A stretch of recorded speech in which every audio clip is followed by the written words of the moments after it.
Welcome to the Supreme Court of the United Kingdom. Today's appeal is about follower notices. This is a procedure by which, in an appropriate case, the revenue may, in effect, put the taxpayer to an election between either abandoning his appeal against an assessment or continuing with it, but at the risk of paying a penalty if he loses of up to 50% of the tax in dispute. The issues on this appeal are about the statutory conditions for such a follower notice and the contents which it must have for it to be valid. It arises on an original claim for judicial review by the taxpayer, Mr. Haworth, after service of a follower notice on him by the revenue. Counsel for the appellant, that's the revenue, is Mr. Christopher Stone. Counsel for the respondents are Giles Goodfellow, Queen's Counsel, and Ben Elliott. And I'll briefly introduce the other members of the court. Lady Arden. Morning. Lord Leggett. Good morning. Lord Stevens. Good morning. And Lady Rose. Good morning. We will take a short break at or about 11:45 at a precise time of Mr. Stone's choosing, and we have adjusted counsel's time allocations to take that into account. Mr. Stone. Thank you, my lord. My lord, my ladies, this appeal concerns the circumstances, as Lord Briggs said, in which HMRC are entitled to give a follower notice to a taxpayer, having formed the opinion that there are principles laid down or reasoning given in another case, which if applied to the taxpayer's arrangements would deny the asserted tax advantage. It concerns the construction principally of sections 2044 and 2053 of the Finance Act 2014. The first ground of appeal is that the Court of Appeal was wrong to depart from the plain words of the statute and insert in their place non-statutory threshold requirements for the degree of confidence that HMRC must have in the opinion it has formed. This ground of appeal is not concerned with the specific facts of Mr. Haworth's case. It will determine the correct test for all follower notices. Accordingly, my submissions on this ground will focus upon the legislation, the correct approach to the standard of proof when Parliament has placed responsibility for forming an opinion on an executive decision maker, and the reasoning that led the Court of Appeal to place unwarranted restrictions on the application of the legislation. If the test laid down by the Court of Appeal is correct, i.e. that HMRC must have a substantial degree of confidence that the application of the judicial ruling would deny the tax advantage, I accept that that degree of confidence is not expressed on HMRC's internal documents in this particular case, and the appeal must therefore fail. The second and third grounds of appeal proceed on the basis that I am correct on ground one, and that condition C in section 2044 is satisfied if HMRC has formed the opinion that there is a judicial ruling which is relevant to the chosen arrangement. Sir Ross Cranston, sitting as a High Court judge, found that HMRC was of that opinion, having conducted an adequate review of the scheme documents. Permission to appeal against that finding was refused by my Lord Leggett. Ground 2 is concerned with whether HMRC misdirected themselves in forming that opinion. Sir Ross found that Smallwood contained both principles and reasoning, and that HMRC, in deciding to give the follower notice to Mr. Haworth, properly applied those principles and reasoning. The Court of Appeal, in my submission, impermissibly interfered with those findings of the judge, instead concluding that HMRC misdirected themselves as to the effect of Smallwood. This ground of appeal is concerned with the particular facts of this case, and it is therefore at that stage in my submissions that I will address you on what the Court of Appeal decided in Smallwood. This ground of appeal also raises a broader question of whether an appellate decision which merely upholds a first instance decision as not being irrational can ever form a judicial ruling for the purposes of section 205. Lord Justice Gross, with whom Sir Timothy Lloyd agreed, appears to have answered that question in the negative, and that position is supported by the respondent. In my submission, there is no proper basis to restrict the application of the legislation in that manner. The third ground of appeal is an alternative to the second. So even if the Court of Appeal was correct to find that there was a misdirection by HMRC in the opinion that it formed, the court was wrong to find that justified quashing the follower notice and the associated APN. In light of the findings of the judge, the Court of Appeal should have held that it was highly likely that the outcome for the claimant would not have been substantially different if that error had not occurred. In the course of looking at the legislation under Ground 1 and dealing with Ground 2, I will address the first issue raised by way of the Respondent's form, which concerns the meaning of the word reasoning in Section 205(3). And finally, I'll address the second issue raised by way of the Respondent's form, which is whether the Court of Appeal was correct that HMRC's failure to fully comply with the requirements of Section 206 of the FA 2014 as the contents of the follower notice did not justify quashing the follower notice. Turning, if I may, then to the statutory provision. The relevant statutory provisions form a discrete, self-contained code. The key point to take away is that the provisions have a narrow scope.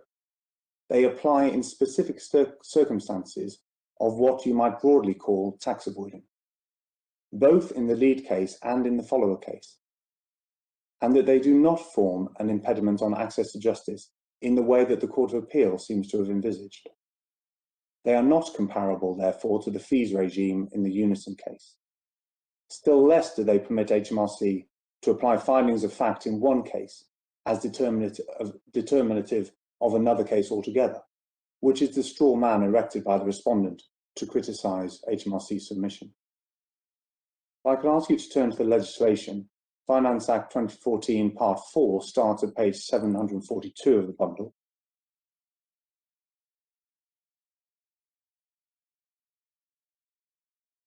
Chapter 1 contains defined terms in sections 200 to 203. I draw your attention in particular to section 200. Relevant tax includes capital gains tax, which is relevant for this case. And in section 201, tax advantage and tax arrangements are defined.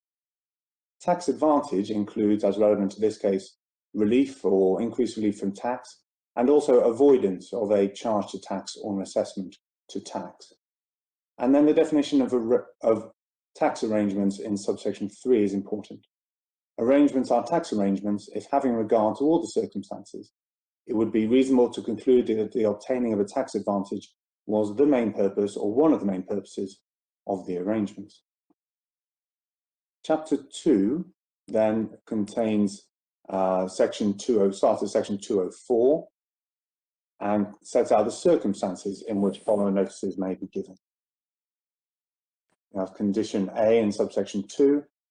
If I could ask you to note in subsection 3, condition B is that the return or claim, or as the case may be, appeal, is made on the basis that a particular tax advantage results from particular tax arrangement. And it is, of course, common ground that that requirement is satisfied in Mr. Haworth's case. Condition C in subsection 4 is the contentious point. You will, of course, be aware, but note that the condition is that HMRC must be of the opinion that. And then condition D is that there is no previous follower notice. Section 204(6) imposes a time limit for giving a follower notice of 12 months from either the judicial ruling or 12 months from the date of the return or claim, or as the case may be, the tax appeal. There were transitional provisions which meant that HMRC had 2 years from the date of royal assent to give a follower notice in this particular case. So pausing there, we can see, firstly, the statutory regime does not apply to all taxpayers who have a dispute with HMRC, but only to those who have engaged in particular tax arrangements, as defined, and claim that those arrangements have resulted in a particular tax advantage. And secondly, condition C relates to HMRC's opinion on the relevance of the judicial ruling. Nobody else's opinion, and no standard of certainty is expressed. It is a completely conventional way of giving a power to an administrative body to make a decision if satisfied on the condition precedent. Looking back at the legislation, relevance to the chosen arrangements is defined in section 205(3). You see that a judicial ruling is relevant to the chosen arrangements is firstly, it relates to tax arrangement. So the ruling itself must relate to tax arrangement, i.e. it must be reasonable to conclude that the obtaining of a tax advantage was one of the main purposes of those arrangements. But note that these do not have to be the same arrangements as the current taxpayer's arrangement.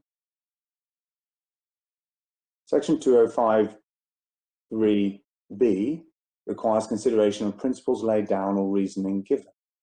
There are 3 points to note there. First, the subsection uses the disjunctive. They are alternative, and the addition of the words or reasoning given can only possibly have broadened rather than narrowed what can be taken from the judicial ruling, a point that I understand the respondent now accepts.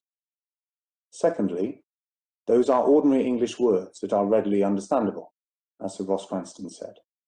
There is no warrant to restrict their meaning, for example, as referring only to the ratio decidendi of a case. And thirdly, those words do not describe evaluating or announcing the result.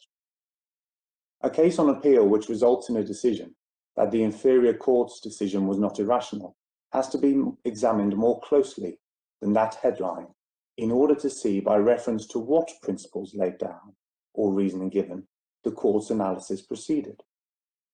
A statement that a decision of the inferior court was not irrational is the outcome of the case. It does not identify the principles or reasoning which led to that outcome. An appellate decision does not lack principles or reasoning capable of determining another case, merely because of how the outcome is stated. Whether or not there are principles and reasoning, and whether or not they determine the follower case, requires consideration of what the principles and reasoning are in the judicial ruling, and what they say about the issues that will arise in the follower case, not how the outcome was expressed in the lead case. Section 205(4)(b)(1), I just ask you to note that a final ruling can be a decision of the FTT if no appeal has been made. Unnecessarily, a decision in the FTT will not create any binding precedent. The Parliament necessarily envisaged that such a decision can contain principles of reasoning that are capable of application to another set of tax arrangements. Section 206 sets out the content of the follower notice, which I'll come back to. Section 207 sets out the ability of the taxpayer to make representations about the follower notice. Clearly, the purpose of Section 206 is to ensure that the taxpayer is not shooting in the dark when making his representation.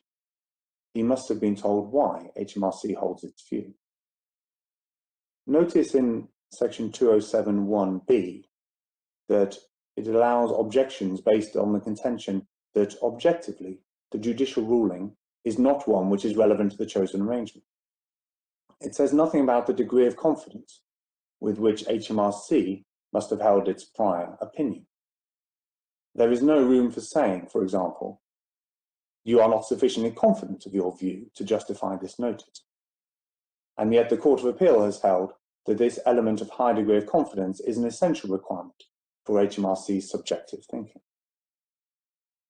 Penalties for failure to take corrective action are dealt with from Section 208 to 213. As the Court will be aware, the penalties can be up to 50% of the tax advantage, but can be reduced to a minimum of 10% through cooperation.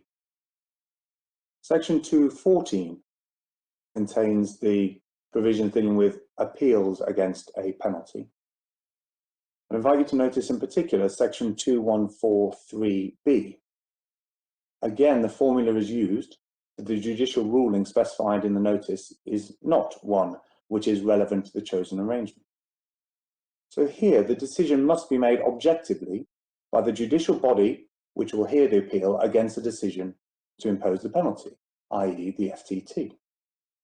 There is no requirement for the FTT to have any certain degree of confidence in that conclusion.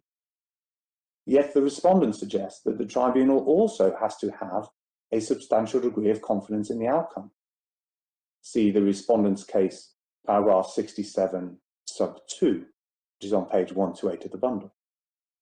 And that is indeed the logic of the Court of Appeal's judgment. And in my submission, that is a clear indication of why it is wrong. The respondent's construction could lead to the perverse situation that a tribunal which has denied a taxpayer's substantive appeal in reliance on another case could nevertheless find on appeal against the follower notice that the other case was not relevant to the chosen arrangement because it had not been sufficiently confident in the outcome. Please notice also section 2143D, which provides a taxpayer with a defence to a follower notice penalty if in all the circumstances it was reasonable for him not to have taken the necessary corrective action. So a taxpayer who fights an appeal to the FTT and loses will not have to pay the follower notice penalty, where he can bring himself within that subsection. And that may require consideration, for example, of the reasonableness of him proceeding on the basis of professional advice. And just for your note, this structure of the appeal clause was included rather late in the drafting and differed from the equivalent clause in the finance bill. If you, there's no need to turn it up, but for your note, that's at page 1732 of the bundle.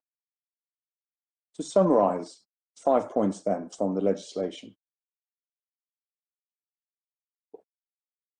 Firstly, it applies where the taxpayer has engaged in tax arrangement and where there is an earlier ruling which also relates to tax arrangement, though as I've observed, not the same arrangement necessarily. Secondly, it does not apply to ordinary or routine cases where a taxpayer has a dispute with HMRC about his tax liability. There is a contrast, therefore, with the unison case, where the impugned fees regime applied generally to disputes of all kinds. Thirdly, the decision as to whether a follower notice should be given is that of HMRC, and there is no further standard of certainty expressed. Fourthly, the relevance of the earlier case depends on the principles laid down or reasoning given in that earlier case. It does not depend upon the result or how the result was expressed. And fifthly, in further obvious contrast to unison, the scheme is the product of primary legislation, which was deliberately intended to deter resort to the FTT for taxpayers to whom it applied.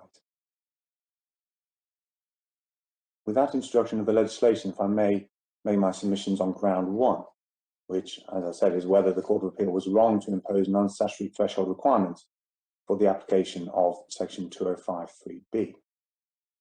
As we have seen, Parliament determined that follower notices can be issued when HMRC is of the opinion that the condition is satisfied. Parliament has entrusted HMRC to form the opinion. On challenge by way of JR, it is obviously not for the court to decide whether it would have formed the same or different opinion, or to substitute its own opinion for that of HMRC. And determining whether HMRC is of the opinion that the judicial ruling would deny the tax advantage is not ultimately a test that can be measured in percentage chances. Opinions may vary as to precisely what are the principles laid down or reasoning given, or precisely how those principles or reasoning apply to the facts of a given case. A taxpayer may well disagree with the opinion that HMRC has formed, and so might a court. This is why there is a right to appeal against the penalty, which will be effective if the FTT disagrees with HMRC's assessment. But provided the initial opinion of HMRC was rational in the public law sense, there are no grounds for the court to interfere on judicial review. Looking at percentage probabilities is not the appropriate approach when the question is one of evaluation and judgment.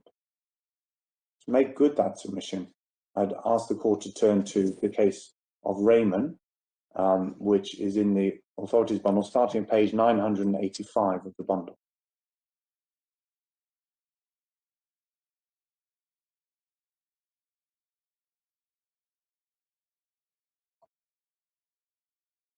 As the court will see from the head note, the Secretary of State made a deportation order on the ground that it would be conducive to the public good in the interests of national security.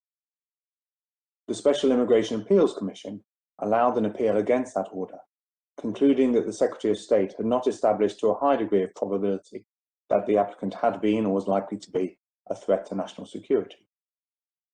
The Secretary of State's appeal was allowed by the Court of Appeal, and further appeal by the applicant was dismissed by the House of Lords, who held that no particular standard of proof was appropriate to the formation of the Secretary of State's executive judgment or assessment as to whether it was conducive to the public good that the person should be deported.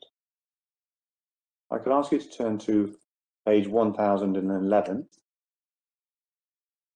You'll see towards the bottom of the page in paragraph 8 the relevant legislation which read relevantly, if the Secretary of State deems his deportation to be conducive to the public good. And then if I could ask you to turn to 1115 and paragraph 21 in the judgment of Lord Slim. You will see there it says, Mr. Cowdrey's second main point is that the Court of Appeal were in error when rejecting the Commission's ruling that the Secretary of State had to satisfy them to a high civil balance of probabilities that the deportation of this appellant, a lawful resident of the United Kingdom, was made out on public good grounds because he had engaged in conduct that endangered the national security of the United Kingdom, and unless deported was likely to continue to do so. And then it continues at paragraph 22.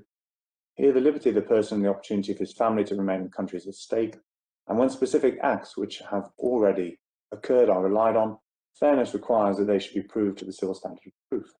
But that is not the whole exercise. The Secretary of State, in deciding whether it is conducive to the public good that a person should be deported, is entitled to have regard to all the information in his possession about the actual and potential activities and the connections of the person concerned. He is entitled to have regard to precautionary and preventative principles rather than wait until directly harmful activities have taken place. The individual in the meantime remain in this country. And then the following is directly relevant to this case. In doing so, he is not merely finding facts, but forming an executive judgment or assessment. There must be material on which proportionately and reasonably he can conclude that there is a real possibility of activities harmful to national security, but he does not have to be satisfied, nor on appeal to show that all the material before him is proved and his conclusion is justified to a high civil degree of probability. Establishing a degree of probability does not seem relevant to the reaching of a conclusion on whether there should be a deportation for the public good. If I can ask you to turn to 1023, please, which is in the speech of Lord Hoffman. At paragraph 46, he says that the Court of Appeal identified 3 errors of law, and paragraph 48, he deals with a third of them, where he says in the second sentence, the question was not simply what the appellant had done, but whether the Secretary of State was entitled to consider on the basis of the case against him as a whole that his presence in the United Kingdom was a danger to national security. When one is concerned simply with a fact-finding exercise concerning past conduct, such as might be undertaken by a jury, the notion of standard of proof is appropriate. But the Home Secretary and the Commission do not only have to form a view about what the appellant has been doing. The final decision is evaluative, looking at the evidence as a whole, and predictive, looking to future danger. Then paragraph 49, Lord Hoffman said, my lords, I'll say at once that I think on each of these points the Court of Appeal were right. And then down towards the bottom of the page, 5 lines from the bottom, he says, however broad the jurisdiction of a court or tribunal, whether at first instance or on appeal, it is exercising a judicial function, and the exercise of that function must recognise the constitutional boundaries between judicial, executive and legislative power. Secondly, the limitations on the appellate process. They arise from the need in the matters of judgment and evaluation of evidence to show proper deference to the primary decision maker. Now, our case too is concerned not with, if I could ask you to turn first to paragraph 55 and the standard of proof. At the bottom of page 1025, Lord Hoffman said, I turn next to the Commission's view on the standard of proof. By way of preliminary, I feel bound to say that I think that a high civil balance of probabilities is an unfortunate mixed metaphor. The civil standard of proof always means more likely than not. The only higher degree of probability required by the law is a criminal standard. And then by reference to H minors, says some things are inherently more likely than others. And then paragraph 56, he says this, in any case, I agree with the Court of Appeal that the whole concept of standard of proof is not particularly helpful in a case such as the present. In a criminal or civil trial in which the issue is whether a given event has happened, it is sensible to say that one is sure that it did, or that one thinks it more likely than not that it did. But the question in the present case is not whether a given event happened, but the extent of future risk. This depends upon an evaluation of the evidence of the appellant's conduct against a broad range of facts that may interact. Now, our case too is concerned not with what has happened. There has been no hearing of an appeal. There has been no independent assessment by a first-tier tribunal of whether the principles or reasoning of the purported judicial ruling do in fact deny the asserted advantage. HMRC is required to form an opinion about whether the application of those principles or reasoning would deny the advantage if they were applied. In forming that opinion, HMRC has to determine what are the principles or reasoning of the judicial ruling, to evaluate the evidence in the taxpayer's case, and form an opinion from all that about whether the principles or reasoning are determinative. Yes, my Lord Legate. Sorry, I'm just waiting to be unmuted. Isn't the question, the distinction in this case, a bit different from Riemann? It depends on whether the Inland Revenue is forming its own view or predicting somebody else's view. If you're a barrister and you're asked to advise on the prospects of success, you might give 60% or something, and that's your assessment of what the likelihood is that the judge will decide a particular way. You're predicting somebody else's view, but you can't predict your own view with 60% chance of success. If you ask to make your own view, then either you have the opinion or you don't. My As I understand it, your submission is that the revenue here is asked to form its own opinion, not to predict what the tribunals might decide. Is that right? Indeed, my Lord, I would endorse what you said, that the HMRC is required to form an opinion, and it either has that opinion or it does not. But it forms that opinion having evaluated, having formed a view as to what the principles of reasoning are, and having evaluated the facts of the case, and having determined how those principles of reasoning apply to the facts of the case. There may well, as with any evaluative judgment, be factors going one way or the other. But at the end of the day, HMRC has to form a concluded opinion. And if it forms that opinion that the application of the judicial ruling would deny the tax advantage, then it has that opinion, and it is not relevant to ask with what degree of certainty it holds that opinion, or whether it holds that opinion on a balance of probabilities or something else. It just has to form an opinion.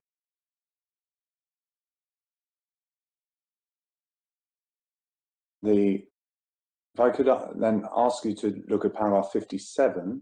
I'm sorry, before I think moving on, if I just could follow up with Lord Legate's question, and that is, the HMRC are not evaluating what the tribunal will do. They're forming their own opinion. They're not looking to the future risk. Is that absolutely clear? That is correct, my Lord. They are forming their own opinion based on what they see of the. But it's not their own opinion as to what a tribunal will do. It's their own opinion. My Lord, yes. Yeah. So therefore, the Riemann, which refers to evaluating future risk, isn't relevant.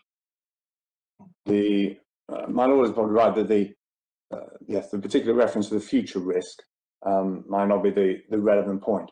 There is still the distinction, though, that HMRC are not looking at what has happened in the past in terms of proving whether facts have occurred or not. So there is not an issue about are HMRC satisfied as to particular facts.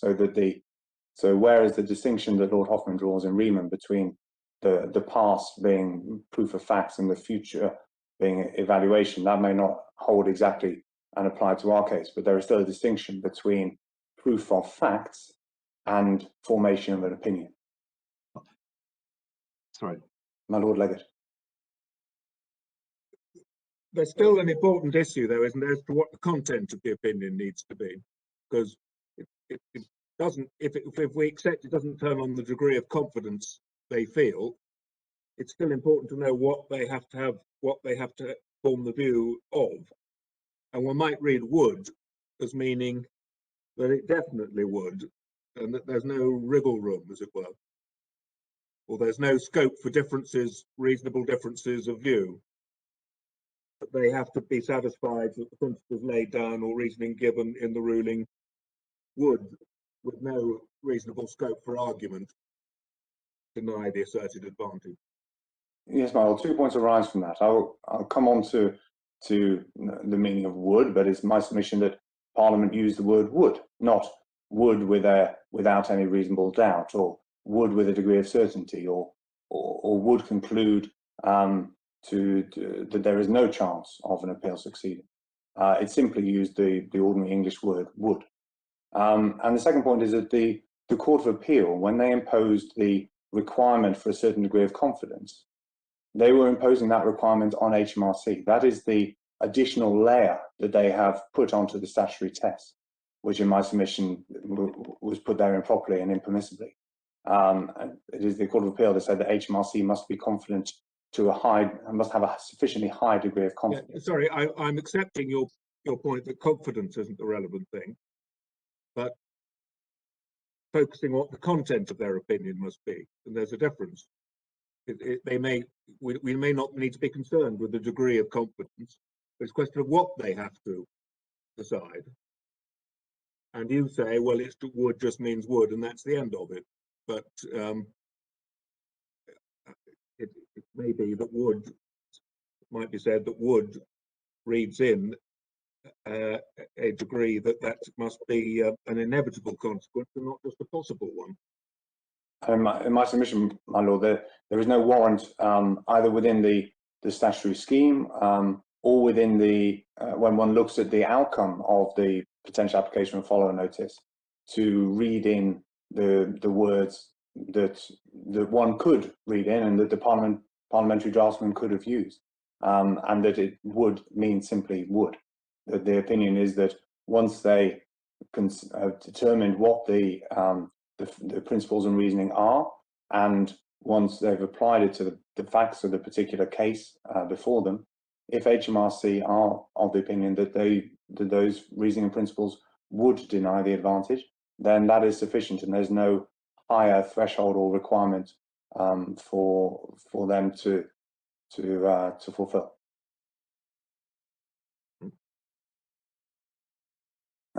My lord, I would just... Lord Stevens has a follow-up question. The consequences of that are fairly draconian, because I know that you don't like percentage chances, but if you do look at it on the basis of a percentage chance, that's 49.51, there's a 49% chance that the revenue have got it wrong.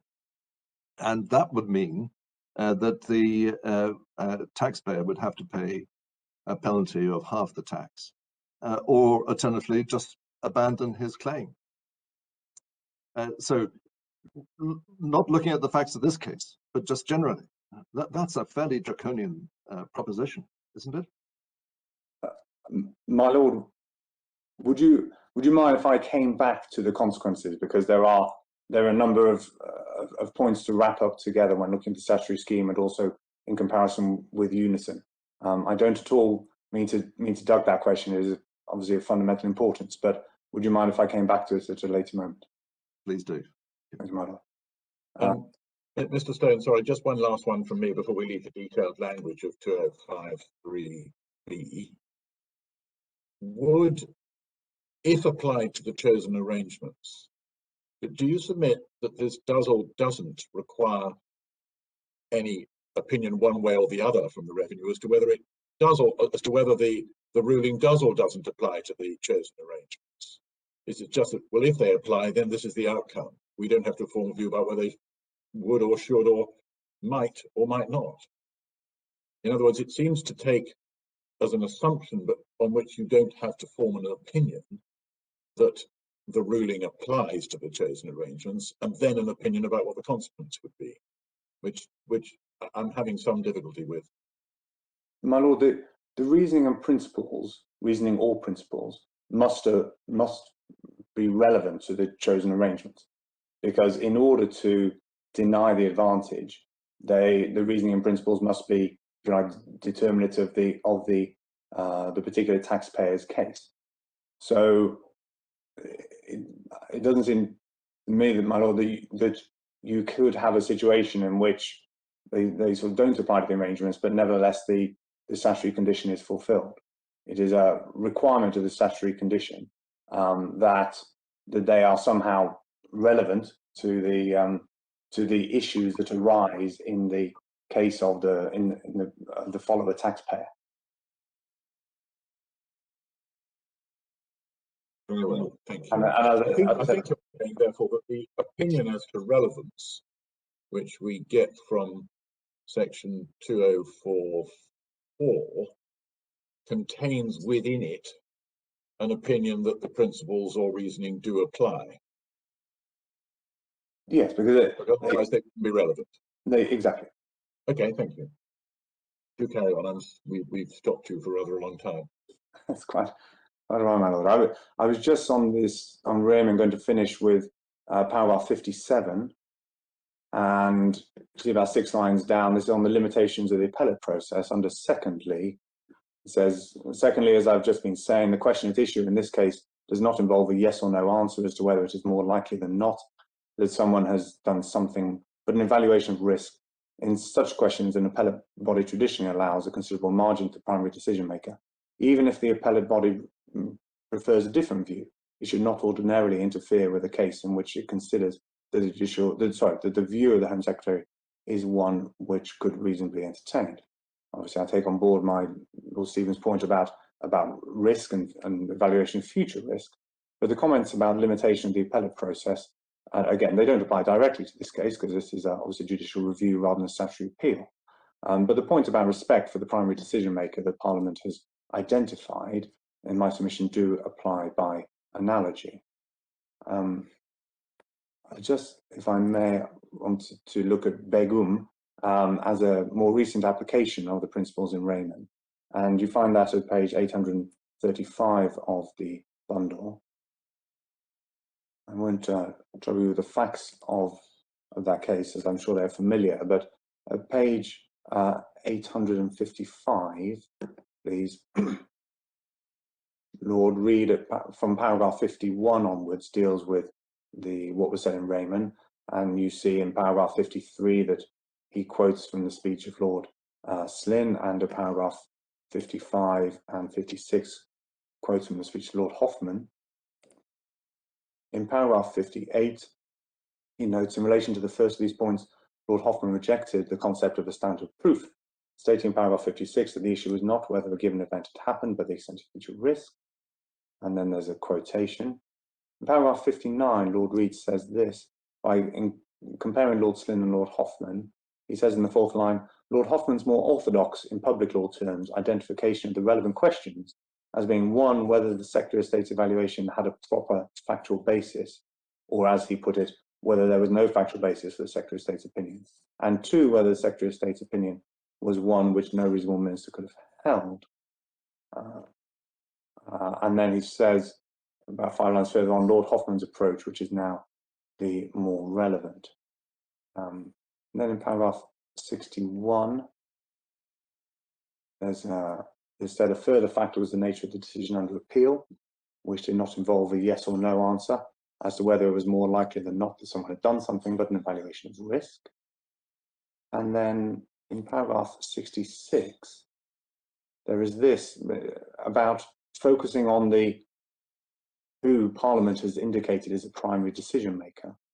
It says, in relation to the nature of the decision under appeal, section 42 provides the Secretary of State may by order deprive a person of a citizenship status if the Secretary of State is satisfied the deprivation is conducive to the public good.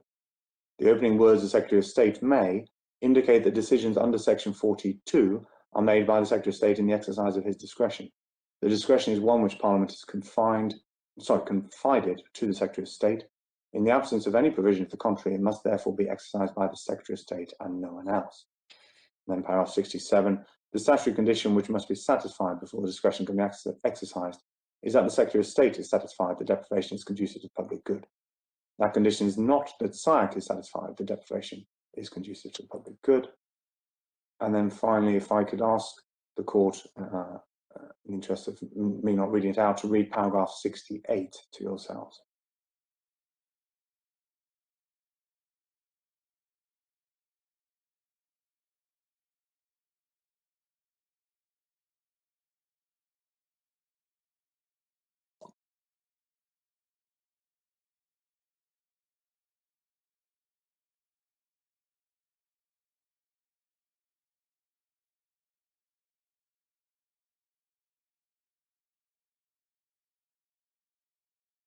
And in my submission, they are helpful comments about the general approach of appellate courts and tribunals when reviewing the exercise of discretion of a primary decision maker, which can be read over into the judicial review. Now, my lords, my ladies, I recognise that Raymond and Begum arose in the context of national security, a context in which the executive is permitted a particular degree of deference. But that fact is not relevant to the significance of two underlying principles that can be drawn from those authorities. And the first is that where Parliament has entrusted a decision maker to make a decision if he is of the opinion that, or satisfied that, a qualifying condition is fulfilled, the court does not impose some higher standard than rationality, still less its own standard of review, onto the formation of that opinion. And secondly, that it is not appropriate to require such an opinion about the chance of an event occurring to be held with a certain degree of confidence, or to require proof of that confidence when the decision is being reviewed, either on statutory appeal or in this particular context, by way of judicial review. Now, in his submissions on this ground of appeal, the respondent relies in paragraph 58 of his written case on the case of RN against the Mental Health Review Tribunal. If I could ask you to turn to that, which you find, sorry, to the written case, which you find at page 125 of the bundle. You see paragraph 58 down the bottom of that page. And it is there said that Lord Justice Newey was correct to observe that in practice, the proper interpretation of particular legislation can result in a higher threshold being applied to take account of the seriousness of the consequences of the legislation and or of the allegations. And RN is provided in support of that. Properly understood in my submission, RN supports rather than undermines HMRC's case. And if I can make that good, I'll ask you to go to the authority which the relevant passage you find at page 927.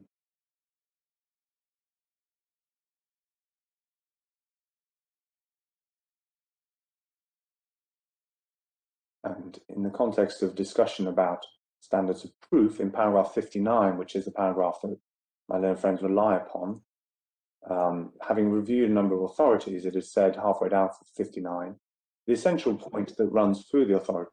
My Lord Briggs. I'm sorry, Mr. Stone, I think I must have misheard your page number. Could you give it again? 927. Thank you very much. So it is paragraph 59 halfway down. The essential point that runs through the authorities is that the civil standard of proof is flexible in its application and enables proper account to be taken of the seriousness of the allegations to be proved and of the consequences of proving them. And then down 62, at the bottom of the page, it said, although there is a single civil standard of proof on the balance of probability, it is flexible in its application. In particular, the more serious the allegation or the more serious the consequences, if the allegation is proved, the stronger must be the evidence before the court will find the allegation proved on the balance of probabilities. That paragraph cited refers to the flexibility in the application of the civil standard of proof where allegations are to be proved or the consequences of them. But this case is not about, as I said, proof of allegations, and therefore this paragraph is not relevant to the question of formation of invaluative judgment. But in the same judgment, in passages not referred to by the respondent, Lord Justice Richards addresses the type of issues in which it is not appropriate to refer to a standard of proof, because just as in this case, it involves an exercise of judgment or evaluation. Just to put into context those passages, it's helpful to see what was said by the judge. The judge in this case was considering sections 72 and 73 of the Mental Health Act 1983 for your note, but I don't ask you to turn them up, page 908, paragraph 6 and 7 of the judgment, which identify the circumstances in which a mental health review tribunal can direct the discharge of a patient. I would ask you to turn to page 912, please, in which Lord Justice Richards quotes from the judgment of Mr. Justice Mumby, who drew a distinction between issues susceptible of proof and issues of evaluation and judgment. If I could ask you to read, please, the quotation, paragraph 100, and then the first 5 lines of paragraph 101, and then over the page, paragraph 102.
So issues such as whether it was necessary for a patient to be treated in hospital were found by the judge to be matters of evaluation and judgment, and not to be susceptible to standards of proof. That was challenged on appeal to the Court of Appeal, and you see that in page 933 at paragraph 85.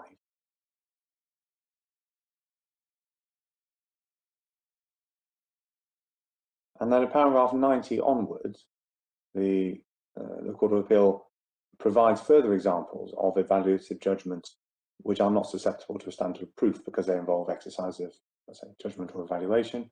The first, paragraph 90, is an antisocial behaviour order and whether it is necessary to protect persons, where in McCann this was found to be an exercise of judgment or evaluation. You see that at the top of the next page in the quotation from the judgment. Then at paragraph 93, and the Court of Appeal refers to Raymond itself, and paragraph 94 recognises that Raymond is slightly different in the primary decision maker was the Secretary of State who had to form an executive judgment, whereas in that case it was SIAC when reviewing the Secretary of State's decision.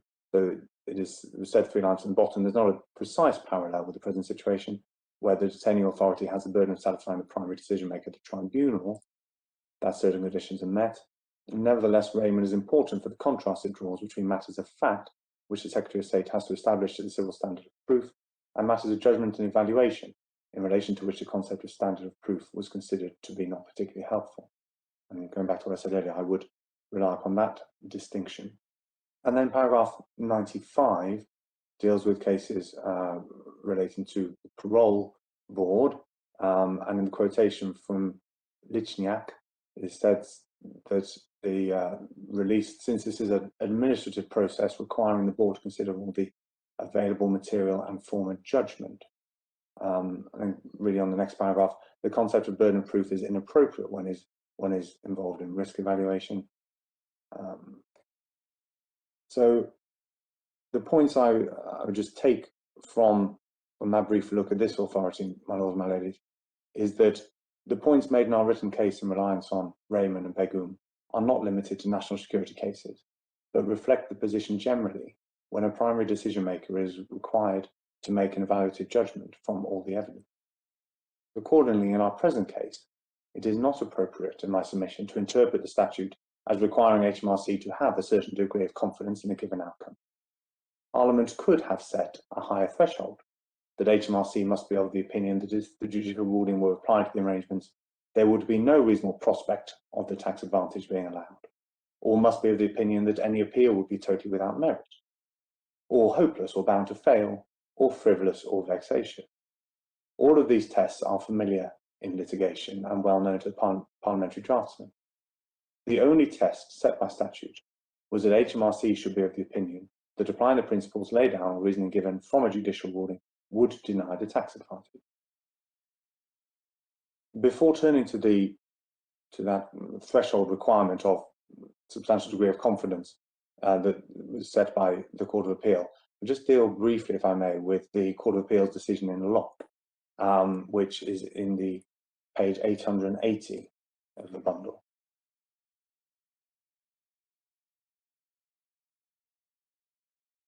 Now, in this case, the Court of Appeal found against HMRC on grounds which are not relevant to this appeal, namely that the issue determined in the case of Eclipse 35, which was the purported judicial ruling that the limited liability partnership in that case was not trading, simply did not resolve the issue that arose in Mr. Locke's case, in which the claim tax advantage did not require Eclipse 10, his LLP, to be trading.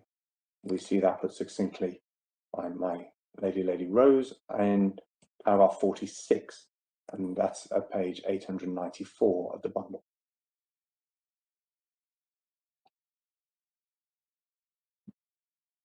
And the first 2 lines in that paragraph really deal with the case. The passage that I would ask you to turn to is in paragraph 51, which is on page 895. And it's the 4th line down. after referring to Haworth and expressing agreement with Haworth, it said here, the insertion of the words HMRC is of the opinion that, in condition C, is intended in my judgment to cover a situation where, for example, the arrangements chosen by the taxpayer are slightly different as a matter of fact from those that were considered in the earlier judicial ruling. In those circumstances, HMRC are entitled to form the opinion that they are confident of the necessary standard, that the judicial ruling is still determinative of the question whether the tax advantage arises despite those factual differences. With respect to my submission, the purpose of the draftsman was more conventionally to identify in public law terms who the primary decision maker is, who is tasked by Parliament with forming the opinion as to whether the condition precedent for the exercise of the power is satisfied, and identifying that the words used demonstrate that it is a subjective test. The insertion of HMRC is of the opinion that was not as narrow as suggested in Locke. And HMRC's opinion, of course, is not immune from challenge on traditional DREAR grounds. And of course, if the taxpayer believes that the opinion is incorrect, he does not need to take the corrective action and can appeal against the penalty or any penalty on grounds that the judicial ruling was not relevant or that it was reasonable in all the circumstances for him not to have taken the corrective action. But that does not, in my submission, detract from the role of HMRC as the primary decision maker. Turning then to the judgment of the Court of Appeal, the key threshold requirement introduced by the Court of Appeal, as I said a moment ago, is the need for HMRC to have a substantial degree of confidence in the outcome. I could ask you to turn to bundle page 169, where we have the judgment of the Court of Appeal. That requirement is set out in paragraph 37, in the final sentence, where Lord Justice Newey says that implies, I think, a substantial degree of confidence in the outcome. And Lord Justice Gross agreed with that. You see on page 176 of the bundle, paragraph 68, where at the end of the paragraph he says, in this respect too, HMRC misdirected themselves. As Lord Justice Newey has expressed it, a substantial degree of confidence in the outcome was instead required. And then going back to Lord Justice Newey in paragraph 36, you also have his observations that at the end of paragraph 36, Roman numeral 3, that follower notices were meant to be available to HMRC in relatively exceptional circumstances. And in Roman numeral 4, that the regime is applicable only in a limited class of cases. There's no need to turn it up, but going back to Lord Justice Gross in paragraph 66, he refers to the need to confine the exercise of these powers to their proper sphere. Now, just going to the start of paragraph 36, the whole of this paragraph is about the standard of proof that must be satisfied, whether it would be greater than, more likely than not. But for the reasons already submitted by reference to Begum, Raymond, and N, such an approach is inapposite when the statutory test is whether the decision maker has formed an opinion. Going through each of the subparagraphs though, subparagraphs 1 and 2, Lord Justice Newey makes the error exposing Raymond of measuring what HMRC considers is the likelihood of an outcome occurring. Properly understood, the test is not a matter of balanced probabilities at all. It is a matter of HMRC having formed the evaluation or not.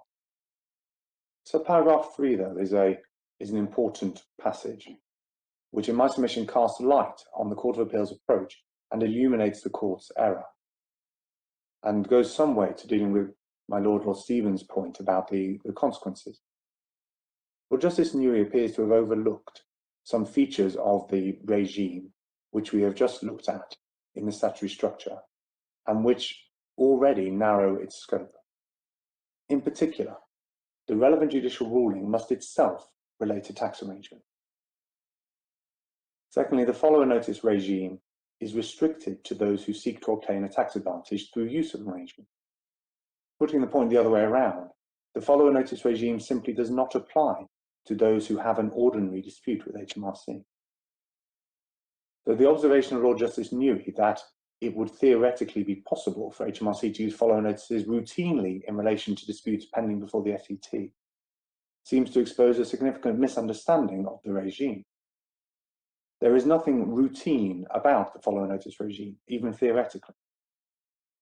There is no scope for routine use of follower notices, therefore, in relation to disputes pending before the FTT, and certainly not, as suggested by Lord Justice Newey, by reference to HMRC's litigation and settlement strategy, the ability to give a follower notice whenever HMRC believes that it is going to win an appeal to the FTT.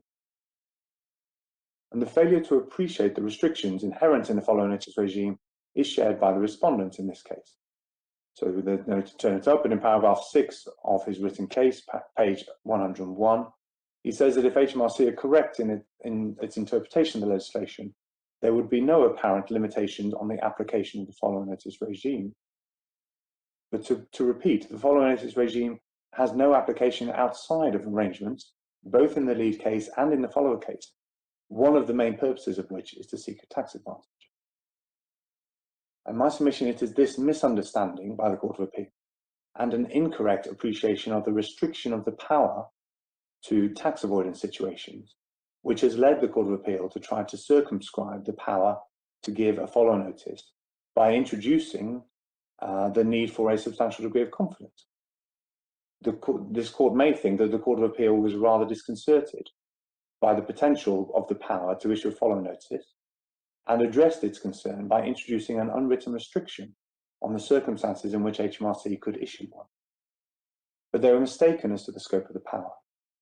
Having made that mistake, they then adopted an inappropriate solution to the difficulty that they had erroneously identified and rewrote the statute. Now, going back to Lord Justice Newey's judgment, the references to relatively exceptional circumstances and to a limited class of case may actually be correct. As said, these are not routine powers, but the characteristics of relative exceptionality and limited class are already identified and inherent in the statute. They do not justify adding a gloss onto the words used by Parliament, requiring some unwritten extra level of certainty for HMRC's opinion. My Lord Legate, yes.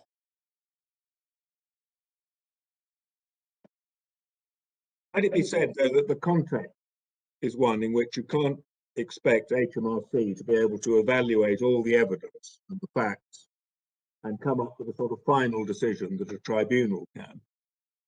And if you look at it in that context and the context of the draconian power, the consequences of the decision, it makes sense to construe the word would as taking a kind of interlocutory view, if you like, and saying, well, are there no reasonable, do we say that the principles laid down a reasoning would deny the advantage, meaning that there are no reasonable grounds for arguing the opposite? My Lord, HMRC has given assurances that it will and does carefully evaluate the cases. They're typically ones that HMRC will may be cases that have been worked for years by HMRC, such as this particular one, in which there is a large degree of documentation, which will be reviewed before follow notices are issued. So it is not like a situation where the first tier tribunal is dealing with a one-day strikeout case, and it has to take one case at its highest.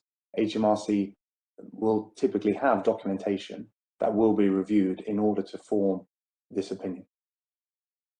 It seems to me that this is the real issue, and not it's a bit of a red herring to talk about how confident they have to be or how certain they have to be.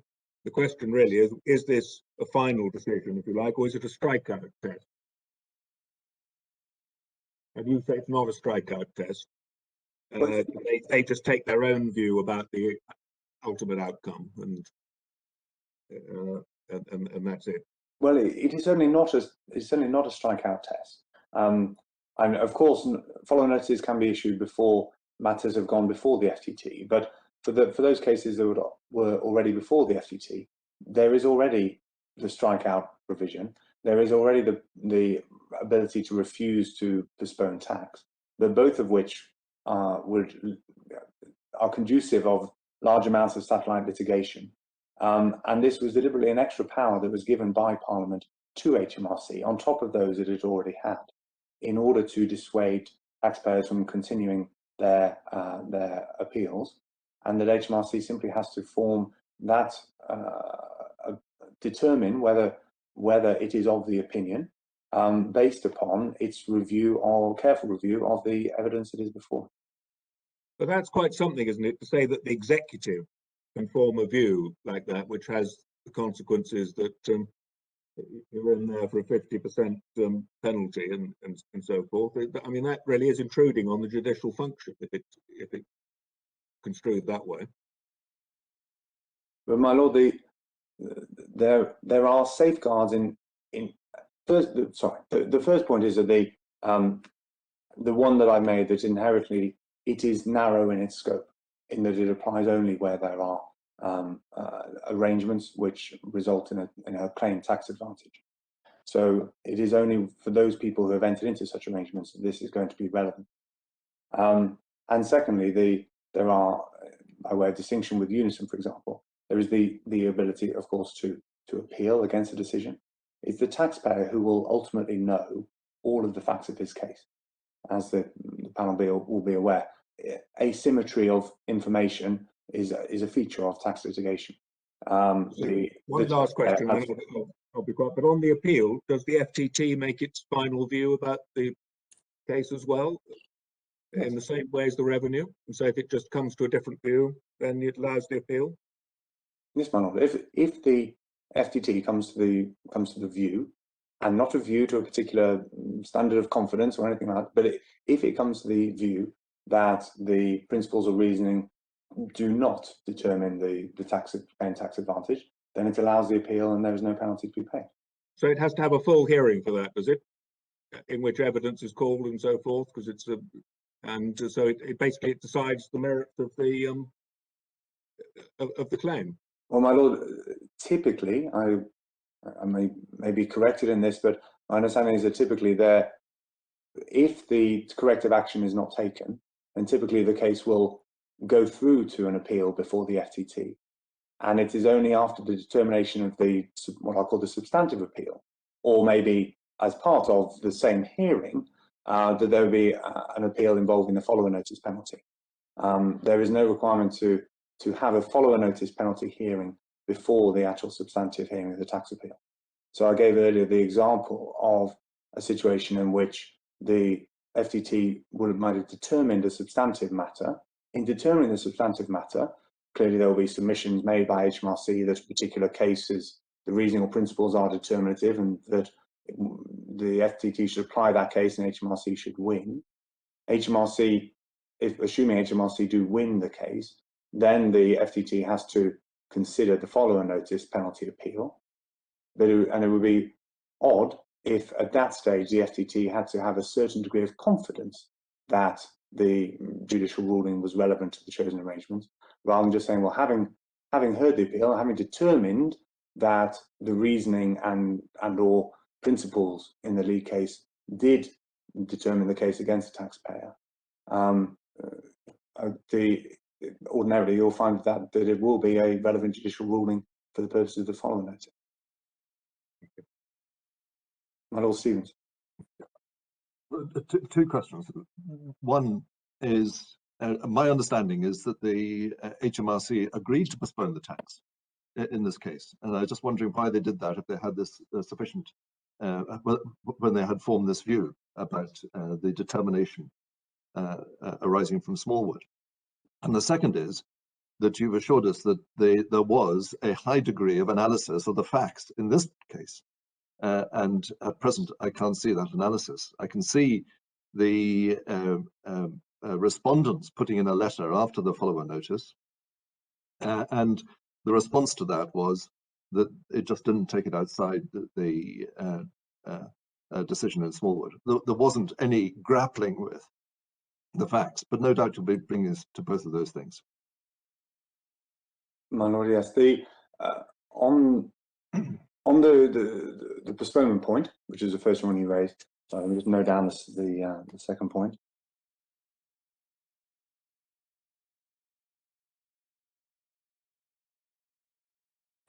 My Lord may be familiar with there was evidence in the bundle, which if I find it over the short break, I'll refer you to, given by the HMRC senior representative who gave evidence in this case. as to the inadequacy of the postponement notice, the postponement provisions in section 55 of the TMA to deal with avoidance cases, because one of the purposes you'll be aware of this legislation is to avoid delay and avoid the HMRC and the tribunals being clogged up with numerous appeals, which in HMRC's opinion have already been determined in other cases. Now, the use of postponement would only increase the degree of judicial time and HMRC time that's used up in dealing with these cases, because they would be conducive of further satellite litigation. Essentially, the way the Section 55 works is that the taxpayer can apply for postponement. If HMRC disagree, then the matter goes to the FTT, and you have necessarily an interlocutory hearing, which was the purpose of this legislation to avoid. As regards the second point, as I said, HMRC have given assurances that there'll be careful review of the facts of the cases. The judge in this case found that there was an analysis conducted of the facts of this particular case. The respondent in his written case criticises the extent of that evaluation, notwithstanding that there's no permission on this appeal to challenge, or before the Court of Appeal, in fact, to challenge the conclusion of the judge that there was an adequate review. There are some of the review documents in the bundle, and I can take you to them just to highlight. But you may be aware, my lord, that before the judge there was a 3-day hearing, and there were 10 livre-arch bundles of documents and witness evidence, both of the substantive underlying scheme documents and the review documents, and the judge was taken carefully through all of those and the witness evidence. Obviously not every page of the 10 bundles, and he formed the view on that basis that there was an adequate review that had been conducted by HMRC, notwithstanding that there were some difficulties in proving them, caused not least because the person who conducted the review had retired, and all his emails had been deleted, and so forth. But the judge did hold that earlier on in judgment that he was satisfied with the standard of HMRC's evidence, and he reached that conclusion of fact based upon his analysis of the evidence. My lord.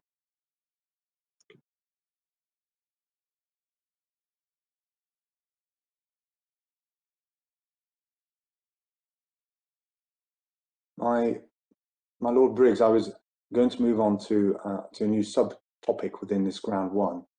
Looking at the time, I wonder if this may be a convenient moment for the 5-minute break. I was just going to make the same suggestion, Mr. Stone. Yes, thank you.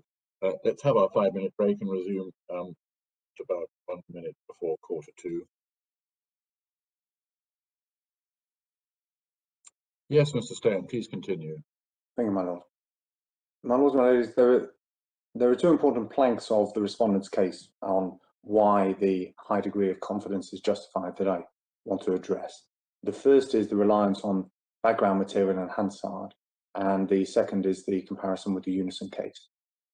On the first of those, I accept, of course, the background material is admissible as an aid to discerning the mischief of the legislation and its purpose, but there is in this case no dispute as to the statutory purpose.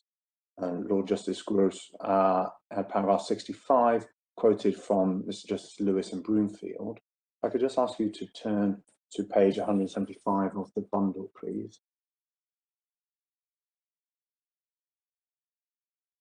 You see the passage there.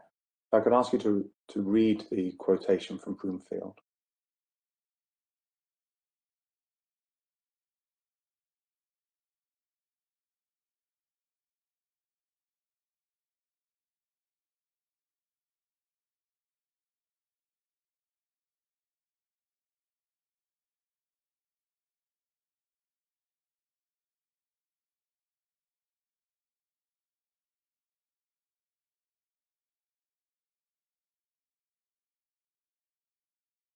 And the only qualification I would make is that the reference in the 5th line to schemes having already been the subject of final ruling is apt to suggest that the tax arrangements in the judicial ruling must be the same tax arrangements as used in the follower case, but as we know, there is no such requirement.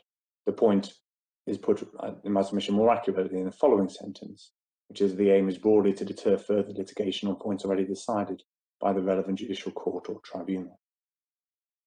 As we know, the statute must be construed purposefully, but there is nothing in the purpose that suggests that following notices can only be given when HMRC has a substantial degree of confidence in the opinion. My Lady Arden.